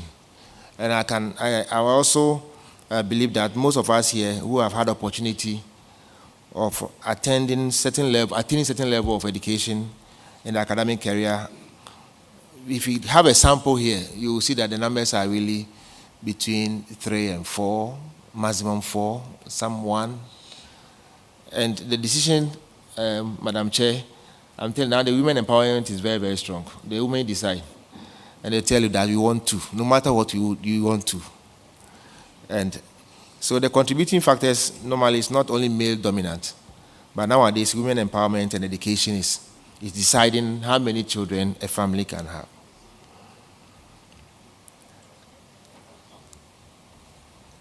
If I just come to one area of interest to me, that's about the water and sanitation and also with hygiene, what we call the WASH. The WASH has implication in our healthcare delivery, availability of water and accessibility of quality water. And I know even though it has a broader implications on the community, it has an ugly implication when it comes to healthcare delivery. From every aspect, from the entrance of your healthcare delivery facility to the exit, quality water, accessible water is key to the outcome of your healthcare delivery. So if the community has implication on access, and the community has implication on sanitation and hygiene, then the ripple effect will fall on the health system. And that's exactly what we are battling with. I know many efforts are being made. Because one aspect of the WASH is that it's not only health-centered. availability of water goes beyond the Ministry of Health and the Ghana Health Service. The same way, to have a hygienic water, we rely on the communities to provide them. But if these are not available, then the effect on health delivery is very, very challenging to us. So if I'm hearing a figure of availability 84% for Ghana, it appears to be good. But when you go to the breakdown, when the urban centers appear to have more access and quality water compared to the rural areas, then we are really having a challenge, because our health delivery goes beyond geographical location. For us to achieve the universal health coverage, Madam Chair, the target we are working on in 2030, access to healthcare should not be a limitation, both physical assets and economical assets. People should be able to access comprehensive healthcare without having a barrier on how I can afford. It should be there. And likewise, we expect that every part of the country where we want to improve this quality healthcare delivery, access to water is also critical. And not only water, but sanitation and hygiene, because it has a direct implication on our healthy body. And so, as we have low figures in sanitation, I was quite alarmed to see that it is not only limited to the healthcare environment and also sanitation. So how do we address it? As a service, we cannot sit in a confine of our facility walls or only having a public health education on how to promote and prevent these diseases. But we need to improve our collaboration with other agencies that provide these amenities. You will be surprised that access to healthcare, we have facilities that have been built, but because of access, physical access, for example, road, or even getting water to the facility, is denying the population access to healthcare delivery in those facilities available. So we believe that our integrated care that we are preaching as a service to improving the quality of health in areas of fertility, access to fertility, even deciding where to assess your healthcare delivery as a right, we need to work together with other agencies. And so, on behalf of the Director General of Ghana Health Service, who himself is a public health physician and loves family health, about fertility, mother and child well-being, we will continue to work with this very important data given to us to look at our baselines very well moving forward. Whether our baselines are realistic or not, we need to communicate and come to the board together. And then also our target, whether we need to work on our targets. I'm very sure that this data given to us by your agency will really help us to move forward. So on that note, I want to say on behalf of the Director General of Ghana Health Service that we are glad with these figures. We will continue to look at them, and when there are concerns, we will sit on the table to see how best we can achieve our targets and our goals for the universal health coverage achievement. Thank you very much.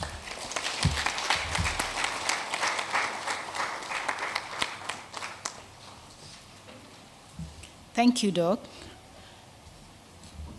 A very big mandate being done well so far, however, not without challenges. But the two parameters of focus here, timely access and quality services, which needs data, and this data should be of quality, a good quality and timely in order to implement these services. And so the finding of this survey would have come at a better time than today. And so we are grateful that we are doing the dissemination, and this will go a long way to impact the service providers to give us an enhanced service as far as health delivery and outcomes are concerned. Now we take our second remark from Ministry of Sanitation and Water Resources. And to have us do this, we have Engineer Fifi Bwedi to do this for us.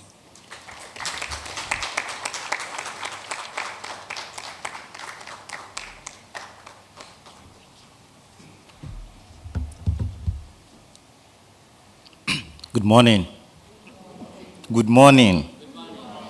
The energy is quite low for me, and I'm happy to be here.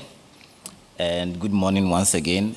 Thank you, and I would like to reference the existing protocols lead, and I also take cognizance of the fact that GSS has been doing a lot to be able to help the various sectors improve on our decision making, and so I equal to GSS.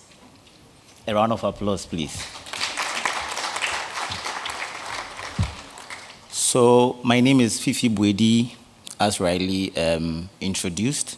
I bring you warm felicitations from the Ministry of Sanitation and Water Resources, specifically from the Honorable Minister, the Chief Director, and then the management as well. We are happy to be here for the release of these reports. And then this is also very dear to our hearts. Now, WASH sector, as many of us are aware, stands for Water, Sanitation, and Hygiene. It could be recalled that in the 2021 Population and Housing Census, there were a lot of questions as to why the census only collected data on water and sanitation and not hygiene. At this point, we are at the point where data for hygiene has been collected as part of this demographic and health survey. And so we say thank you very much, and thank you to GSS and its partners for also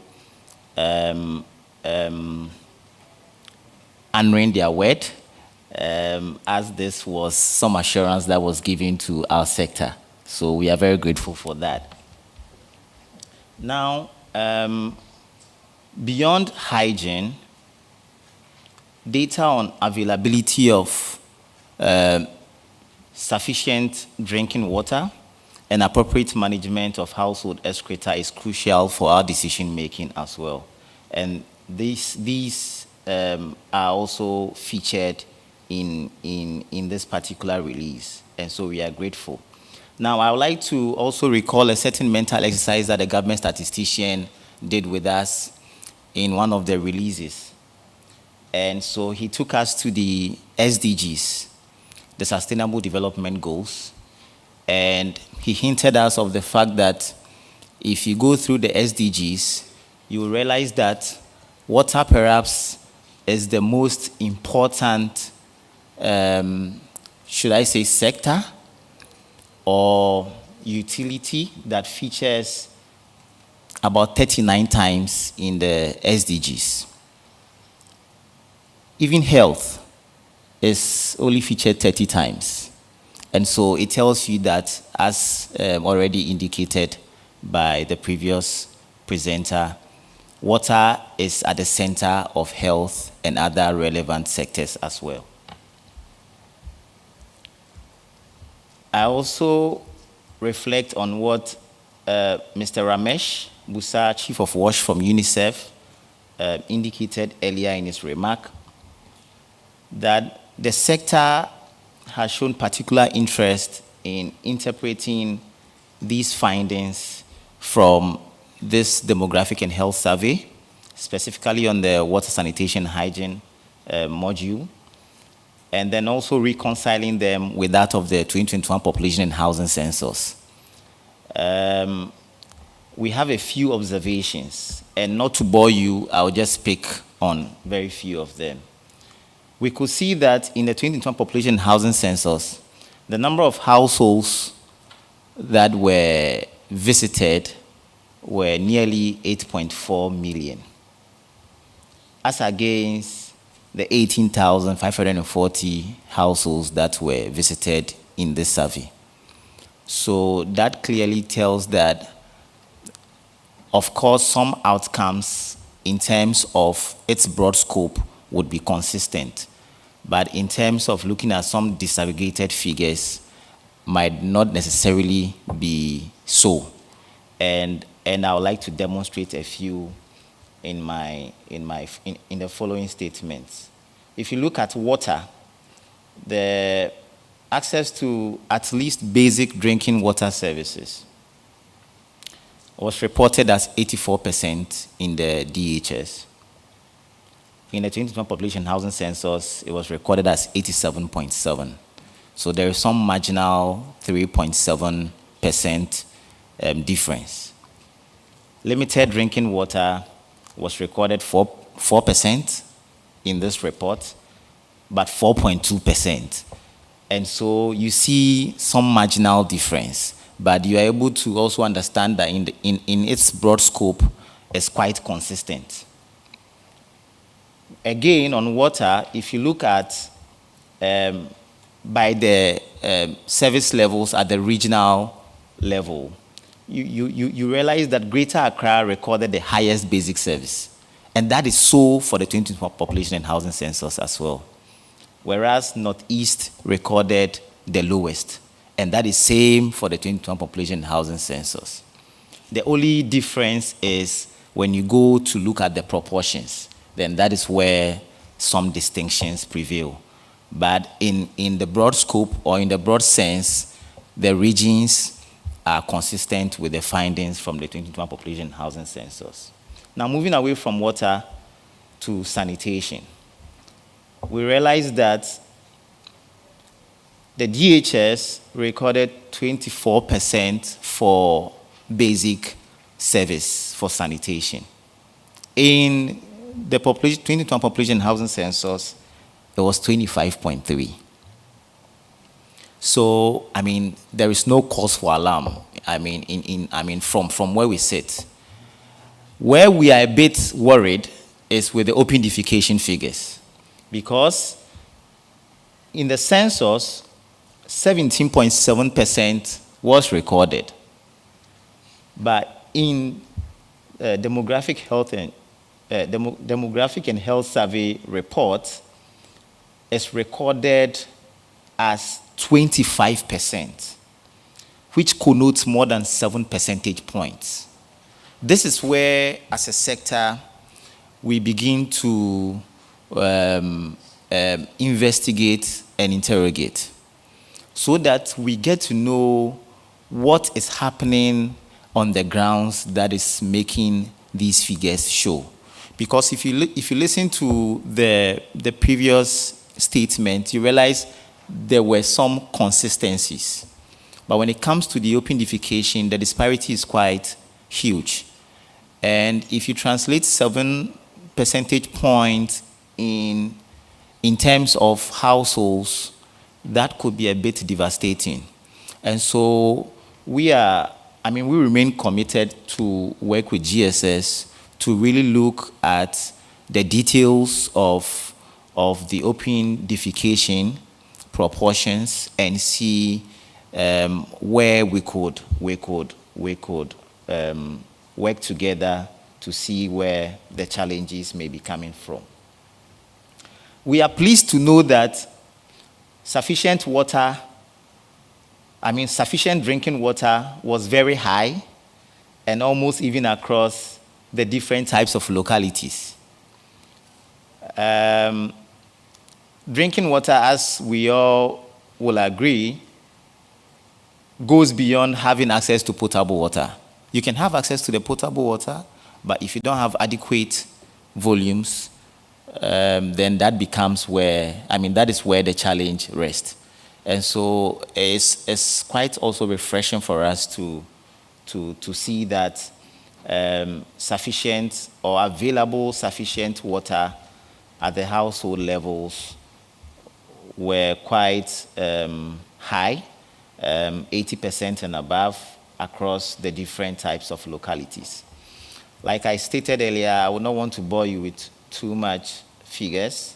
I would like to conclude by saying that though the figures observed from the demographic and health survey may suggest an indication of some decrease in efforts by the sector, we are careful to bear in mind the gross variance in sample sizes as well. And we are committed to working with GSS and its partners to pushing the agenda of providing sustainable water and environmental sanitation for all. Thank you.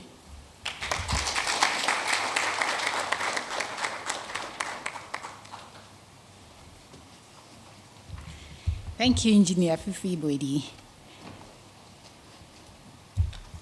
So the data that was missing from the 2021 population census on hygiene has been provided in the demographic and health survey.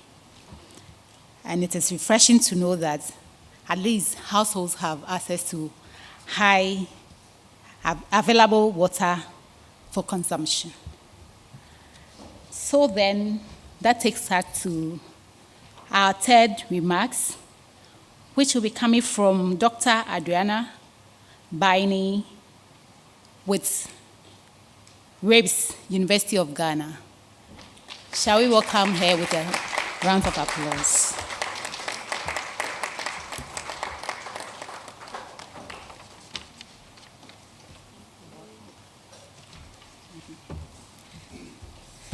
Thank you so much. Good morning, I think. Good afternoon to you all. So, Madam Board Chair, Deputy Government Statistician, distinguished members of the High Table, distinguished ladies and gentlemen, all protocols duly observed. I'm very grateful to be here, and I thank our Deputy Government Statistician for inviting me to give remarks on some of the results from the 2022 Demographic and Health Survey.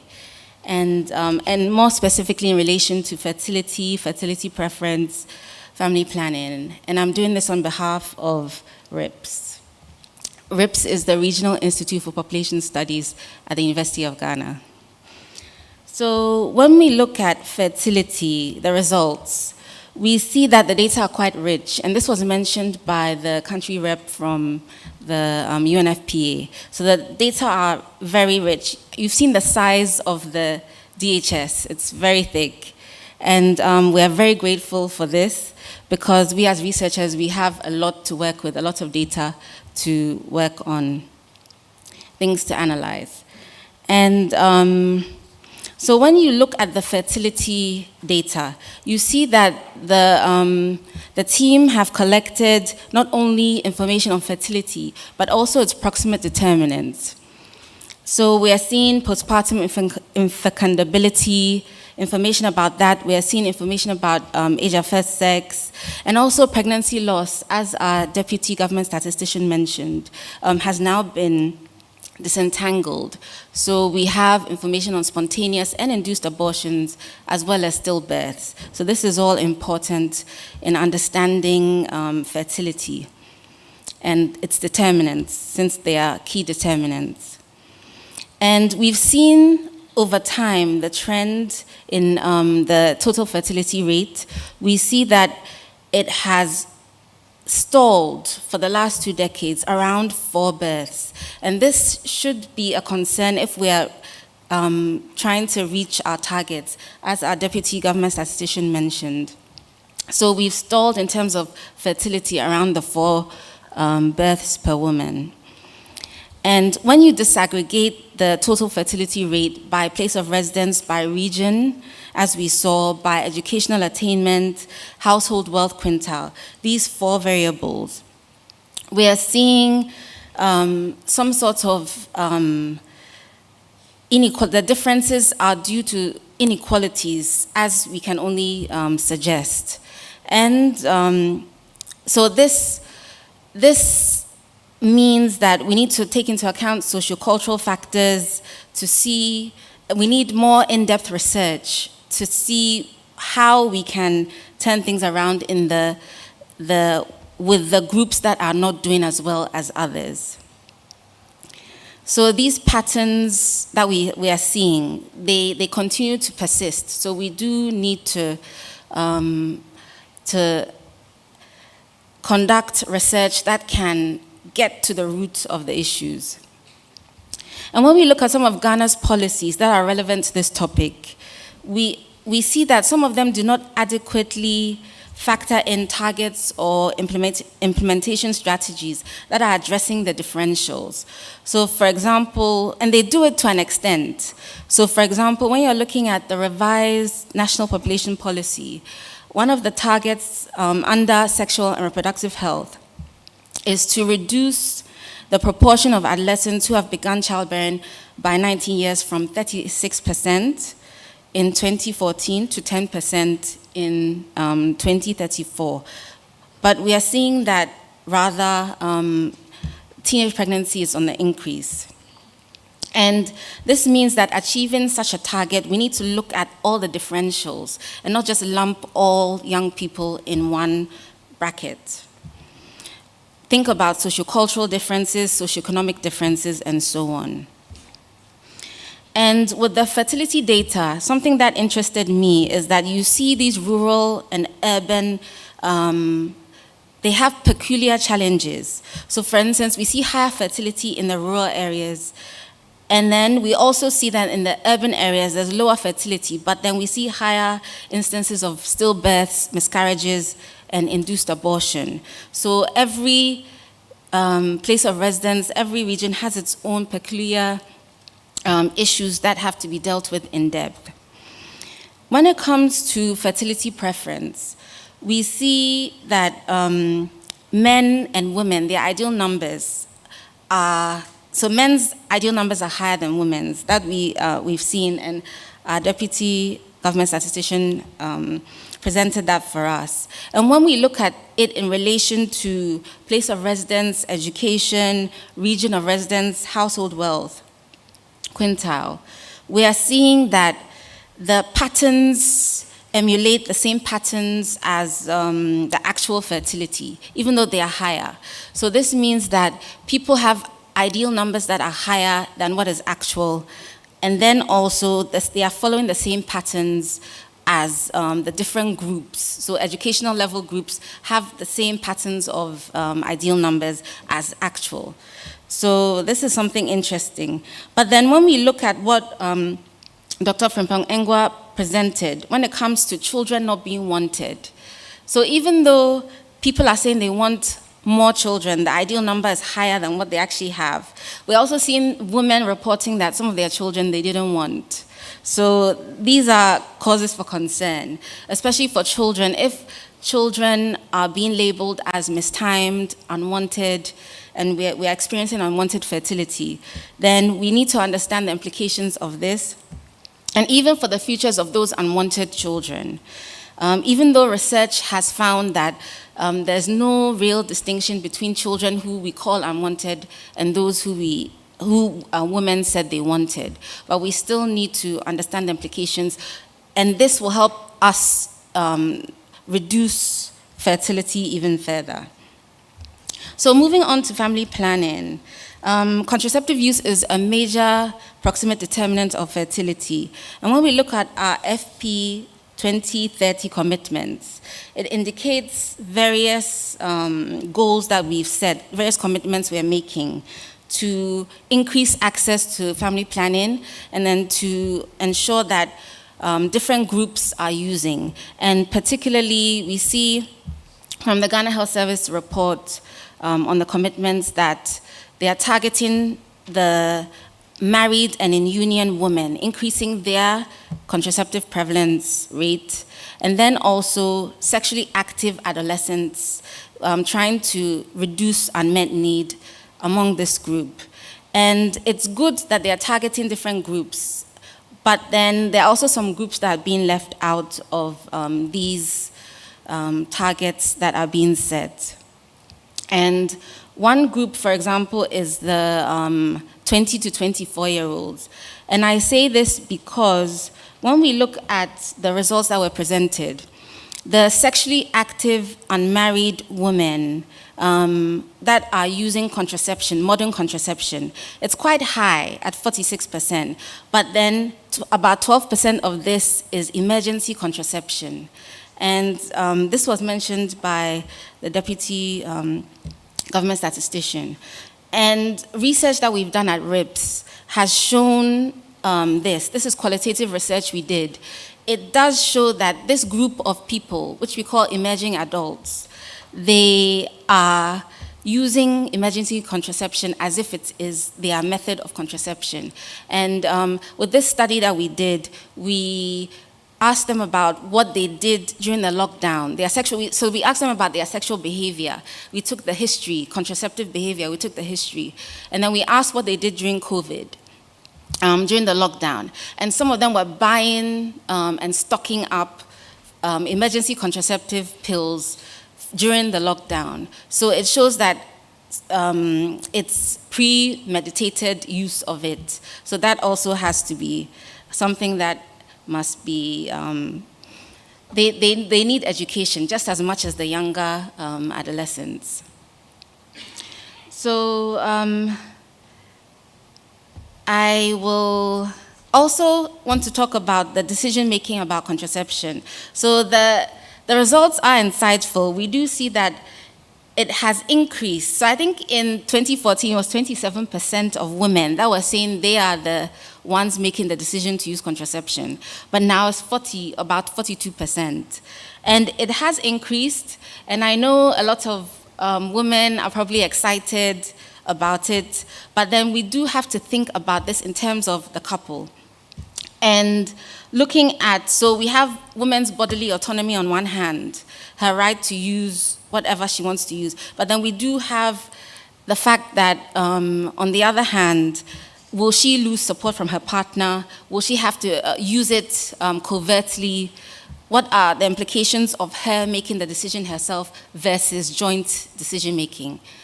She should always be a part of the decision, but is it by herself or should it be joint decision-making? These are things, conversations that we should have, and this is all research that should be done to try and understand this.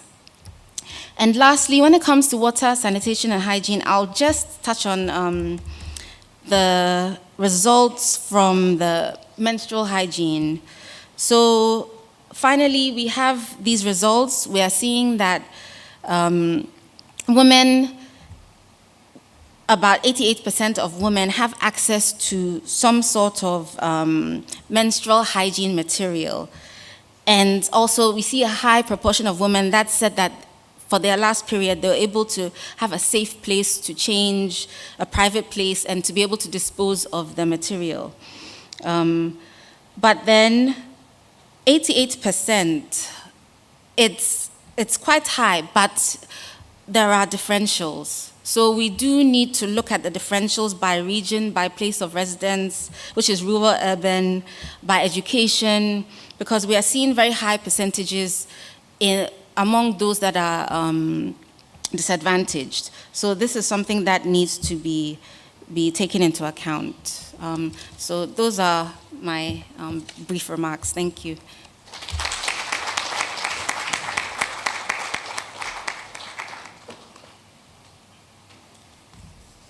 Thank you, Dr. Andriana Baini. Yes, it has been said over and over here today that the Ghana Demographic and Health Survey has a very rich data, and we are all encouraged to explore the data, to do further analysis in order to understand the issues very well, to be in a better position to inform decision-making regarding the thematic areas the Demographic and Health Survey is covering or has covered. So at this point, we get into the questions and answers session. And so if we have questions, can we have it? We take 5 at a time, and then we have the presenters respond to them, and then we move to the next set of 5.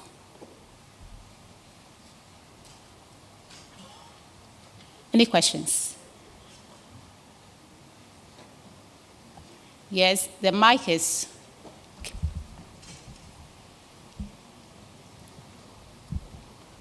Yes, please go ahead.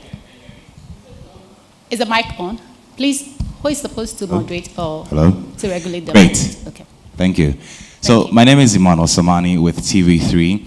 I think great presentations overall, but I want to find out what the implications of the low fertility rates, particularly in rural Ghana, what are the implications? What does it mean, really? Because we're seeing, does it mean that it evens out? We have higher fertility rates up north and in some of these rural areas versus the lower fertility rates down south here in Accra. What are the implications, really? What are we going to see moving forward? What does it mean, or does it just balance out as a result of high versus low? Thank you. Thank you. Next. Okay. Questions?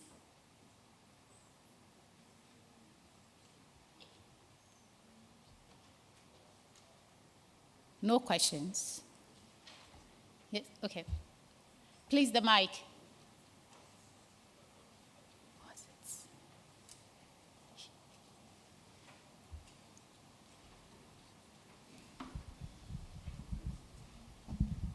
Thank you very much. And I also want to add my voice to those who are appreciating our presenters.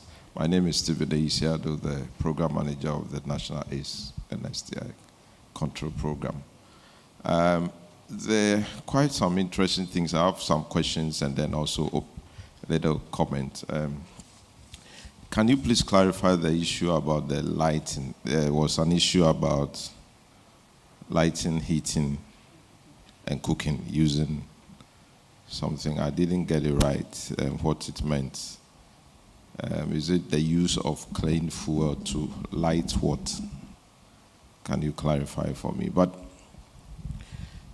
despite the 25% open defecation, I'm trying to relate this to what has happened in recent times, spread to data from the health service, and the fact that we've not recorded a lot of these sanitation-related conditions like cholera, in a while. And we thought that by now it was because of an improved, hygiene, in the community and all that. So we need to also put in context some of this data and also recognize what could be the limitations, back and forth, because you need to situate the data with what is happening in terms of some of the health indicators as well. It was interesting to note that Ghana has a youthful population. Less than 40% of our population are below 15. What are the implications for this and for planning? This survey just tells us the what, but is there an aspect also that tells us the why and the reasons behind all of these? Because looking at the population of children who are below a certain age, not in school, compared to the interventions that have been rolled out, like free SHS and all that, can you be able to say something, a little with respect to some of what you think could be the, underlying factors, despite all some of the investment and policies and initiatives, that have been implemented in recent times?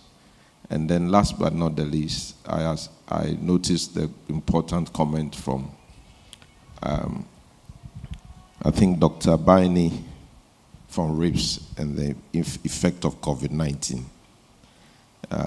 on fertility. And what about COVID-19 on sanitation? Because we noticed the increased hand washing and all the hygienic things, during COVID-19 period and all that. And we're still seeing the fact that there is need to work harder in those areas. So would you like to say something also about COVID-19 on sanitation? Thank you very much. Thank you.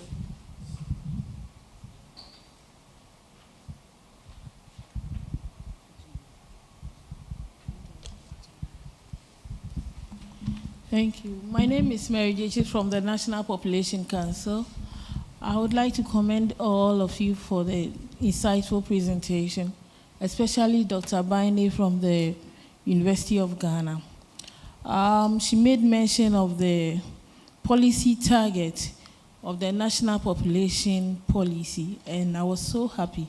We have some indicators in the national population policy targets that we need to look at. We need to make references to the national population policy in our presentations, especially this one, for us to know how far the country is moving. Are we going down or we are improving? We need to know that. So I would like to suggest that we look at the national population policy targets when we are making the presentations. Thank you.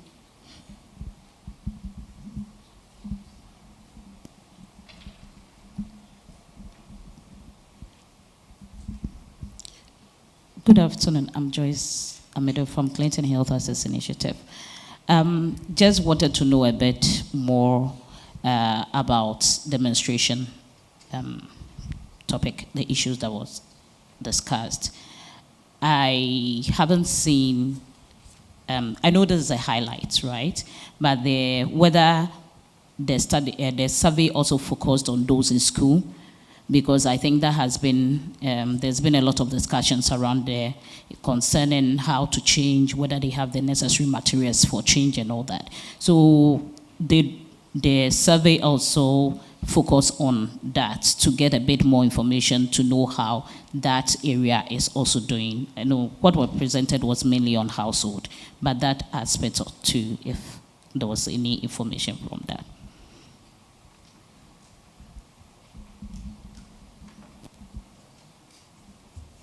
Okay, so I think we'll take this set, and then if there is a need to take the next round, then we do that. So we have Dr.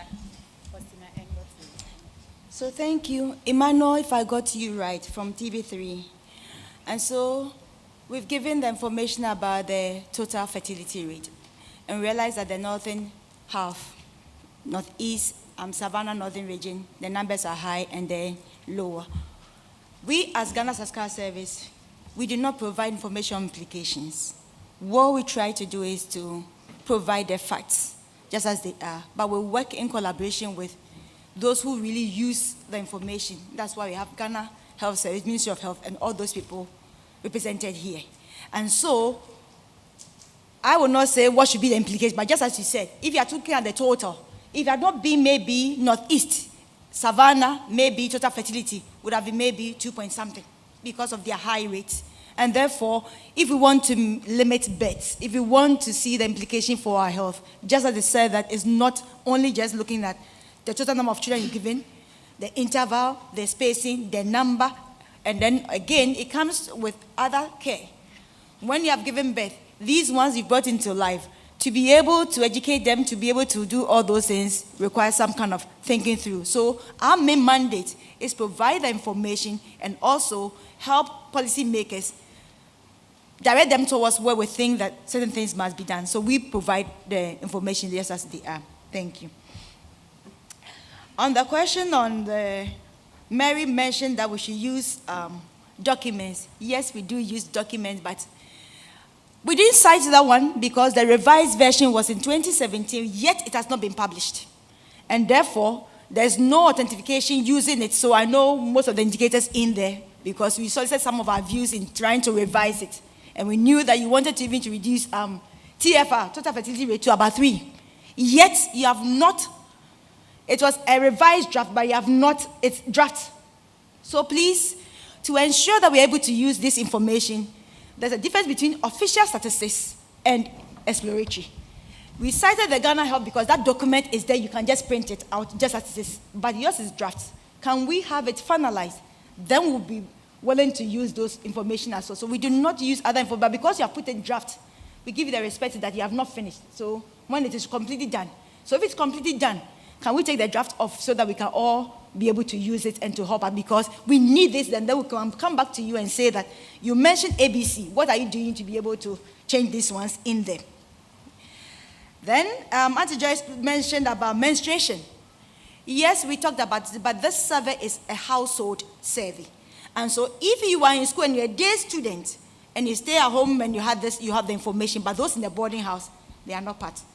of these if you were in the boarding facility at the time that the survey was taking place. And it was from October to first 2 weeks in January 2022 October right down to January 14 thereabout in 2023. So all those, so some people who were boarders but were on vacation, it will ask you the last time. So it depends on the individual telling us the last time, whether I was in school or the last time was really at home during the time that the person had the menses. But this one was strictly for the household level. We did make some activity on the, most of the time we publish quantitative. This time around we have qualitative. We are yet to release that one. So hold on for the qualitative and see whatever we have in there. And I call Mr. JB to answer the other areas.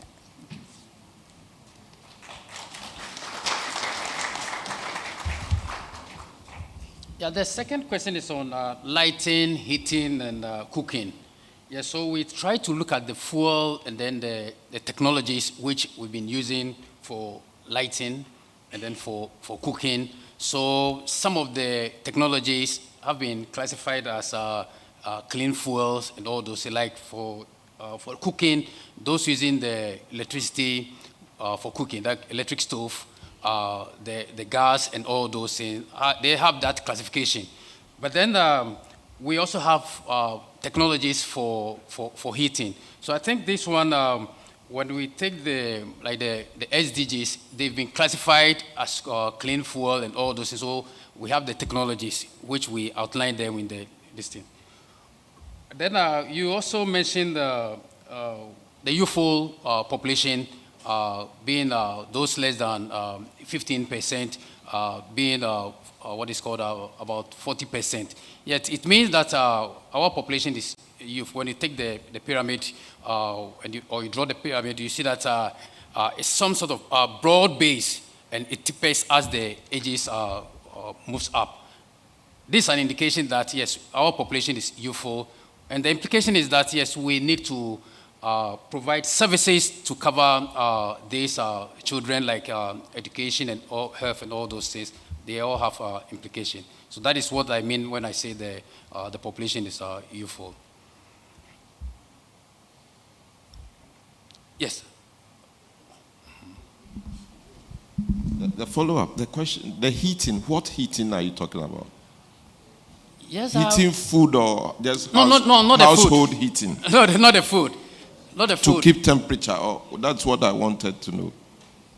Yes, you get it? Yes, to keep temperature, and then also to maybe because contextually for what the heating of water and all those things, what technologies do you normally use? Okay. I don't.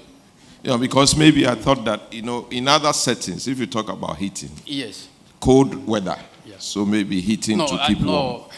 But this one is cooking, yes. Heating water to take tea or something like that. So we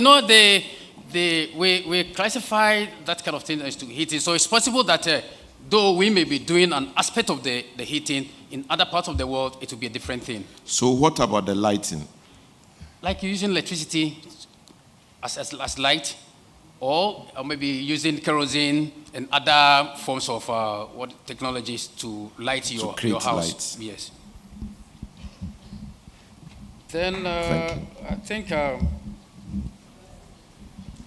the use of the documents, Dr. Engwa has outlined that, but if you listen to me, I also use the NDPC medium-term policy document framework, which I cited to back our data. All right.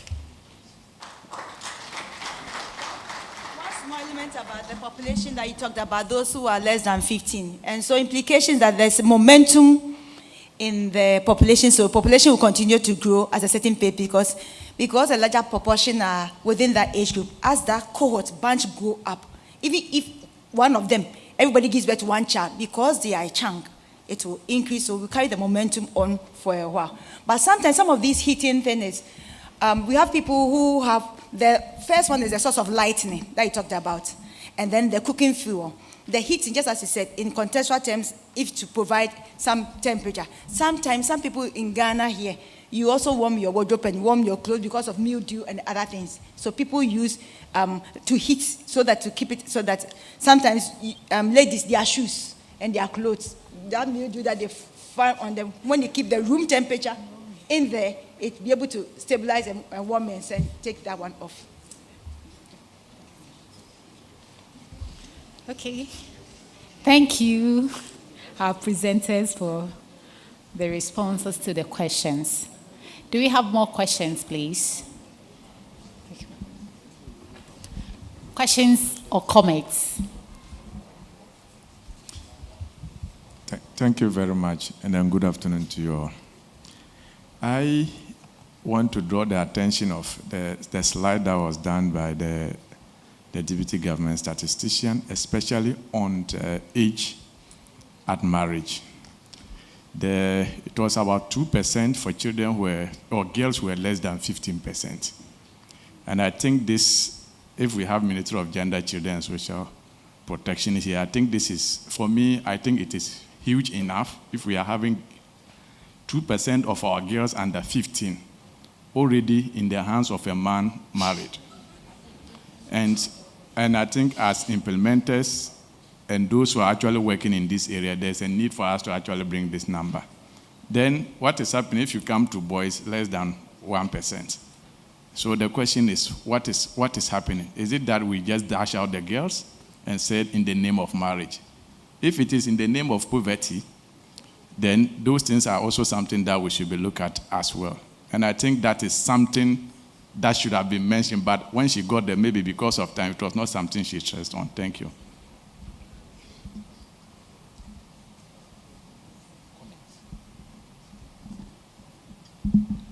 Yes, so a comment on the question asked for the effect of COVID on hand washing. And so when it comes to hand washing,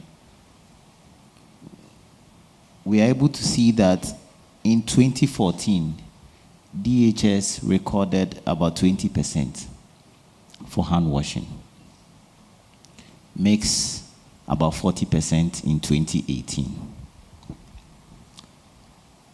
During COVID, a survey was done by, I think, WashPal, and they recorded almost 49%. And now we've seen 44% for DHS. What that tells us is that COVID definitely had some impact, positive impact on hand washing. However, after COVID went down, you could see that decrease in number from 49 to 44% as reported now.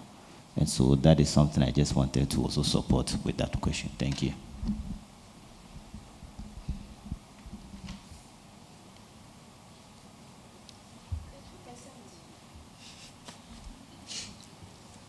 Thank you so much. The 2%, just as you said, is huge.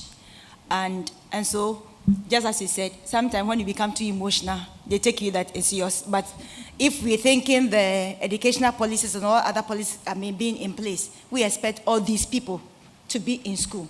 But just I did mention that because we say maybe girls can marry at 18 and boys is like around 21.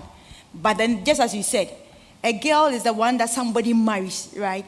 And so people are willing to give them off. But the man, if you give up your boy, he is going to marry somebody and take care. So if I'm a child myself and I can't take care, and you ask me to go and marry somebody, there's also implication. But I think that whether you're a boy or you're a girl, it should be in school.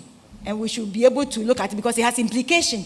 And then it has all those other information. So girls marrying before 15 years and the other 2%, when you calculate and take the number, is something that I think we should address. And so we leave it to women and gender, the Ghana Health, all those stakeholders who have something to say there to take it up. And we'll continue to support them with the figures and monitor across the time. Thank you. Thank you. Thank you. I think we don't have any questions again. So, Others Gensha, may I please call on the Chair of GSS Governing Board, Oh, okay. Sorry, Dr. Idisi.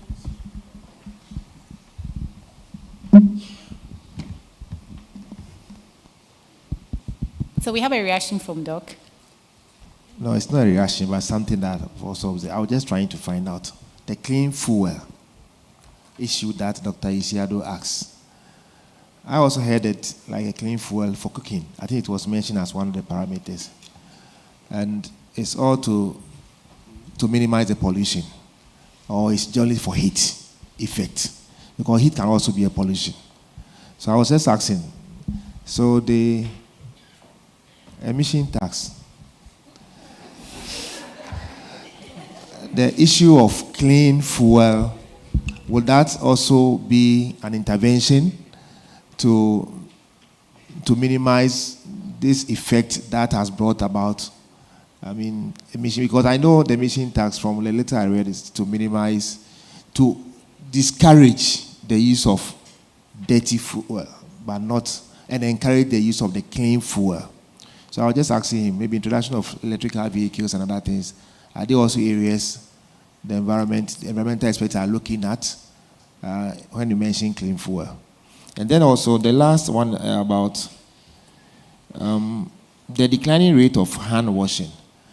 I don't know, actually, this is a population, it's a wider survey. Because hand washing, if you define hand washing to us ordinary in our household, before I eat and after eating, before I go to the, not before I go to the washroom, but after leaving the washroom. Those are the common areas we wash our hands. But when COVID came, there was an intervention. The intervention was that hand washing will minimize transmission of infection. So it became a national concern or public health policy. So definitely it will increase the practice of hand washing. So I am not too worried that after COVID it's come down, because at least it has moved from 20 to 44. But I still believe that we can still maintain that practice, because it's not about COVID, but it's every other infection. And since COVID time, I find it very difficult to give a handshake. Psychologically, when I get closer, I fold my arm. Then I give a blow or elbow. That I, my friend, why are you not greeting me? But I believe some practices we learned really help. Dr. Isado mentioned that cholera rate has gone down. Was it because of the hand washing practices, or because we minimized defecation then, or because we improved water access and quality? These are all things but I still believe that even though it's come to 44, it's an improvement, and we need to increase that practice to minimize the cost of caring for people who get infection. Thank you very much. Okay, so I guess we don't have any questions again. And so may I respectfully call on the chair of the governing board of Ghana Statistical Service, Dr. Grace Bediako, to give us the closing remarks. Yeah.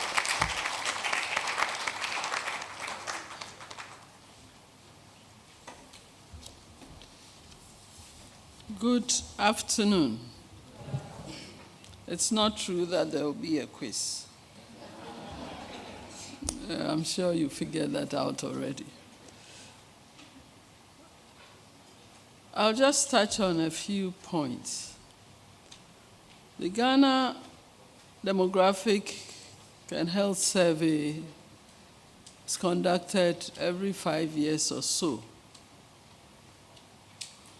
We heard that it has the potential to give us 44 of the 169 targets of the SDGs. But if it will only come every 5 years, the next one, 2027, and then SDGs 2030. So somehow we have to figure out how we get data to really track where we are going.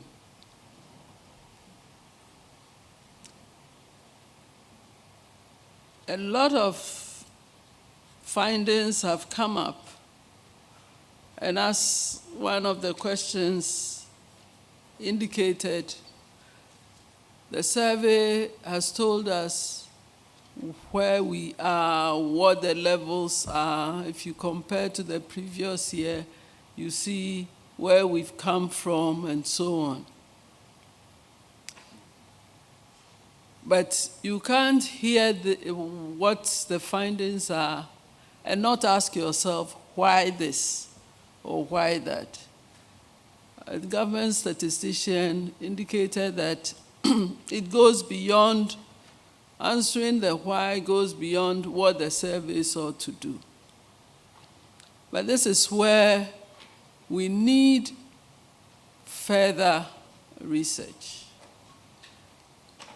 And the representative from RIPS demonstrated clearly what research does to complement and explain information, or what the Deputy Government Statistician referred to as the facts, which then aids policy. Because the issue of why and the implications are really left to us as practitioners, policymakers, to think through, figure out what needs to be done to achieve our targets. So how do we really get the kind of cooperation and initiate the discourse between MDAs, among MDAs, MMDAs, the researchers, and high-level policymakers? How do we get a platform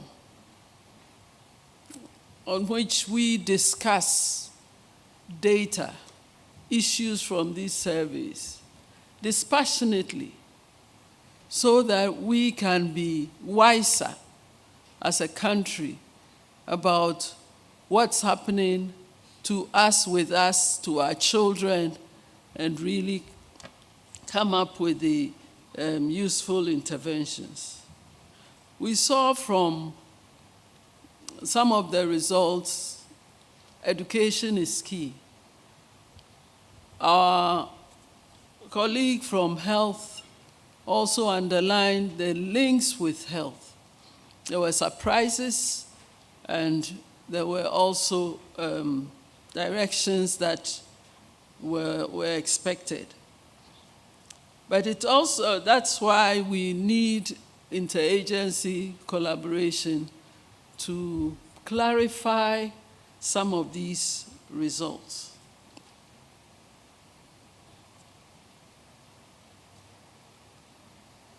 Water and sanitation, I didn't get gender. Households are headed by males and females. Are there differences in what we saw depending on whether it's a male-headed household or female-headed household, however preciously small the percentages are? So I think we need to do more. I mean, we really need to actively think about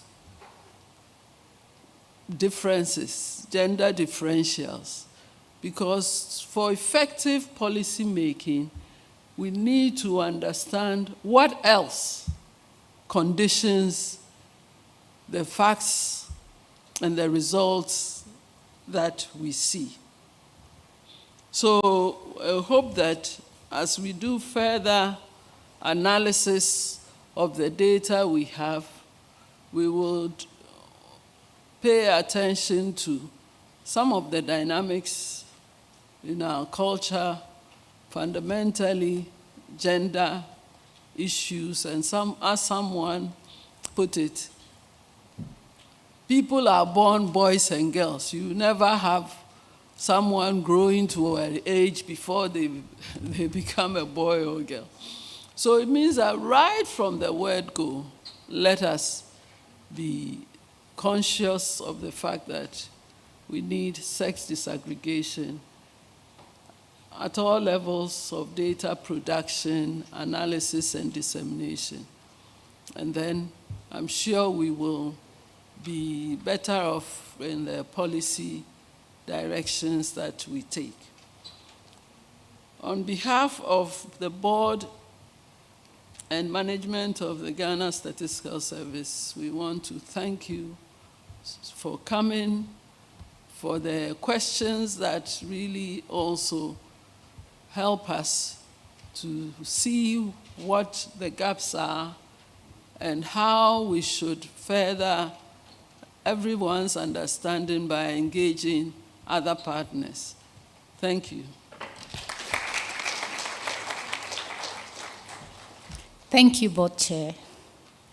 So after your mother speaks, it's final. No summaries. I therefore remain here, sirs and madams. So in a minute, we have the closing prayer by Mr. Manuel Mbedi.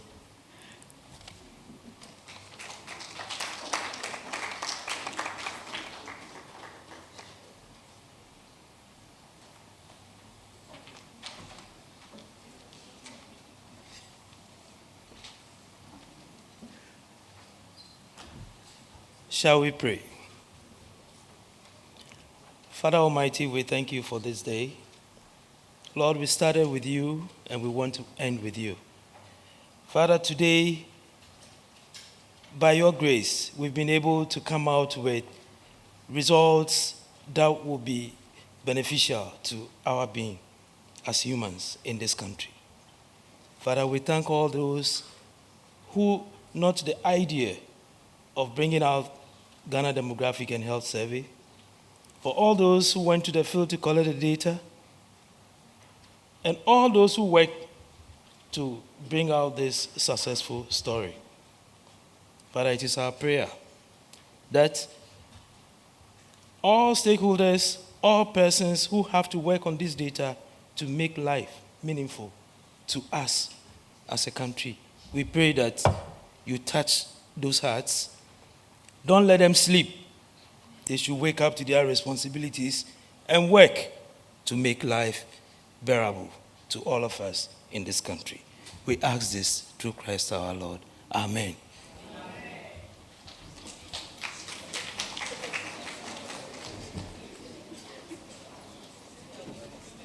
So thank you, everybody. We have a lunch outside. Thanks for coming. We are grateful for your time.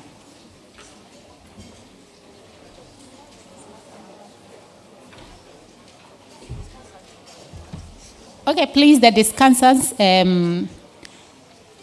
Emmanuel, Engineer Fifi Boedu, Dr. Adriana Baini, Dr. Boedu. Yes, please, we want to have the photograph here. So can we have you in front here so that we have the photograph?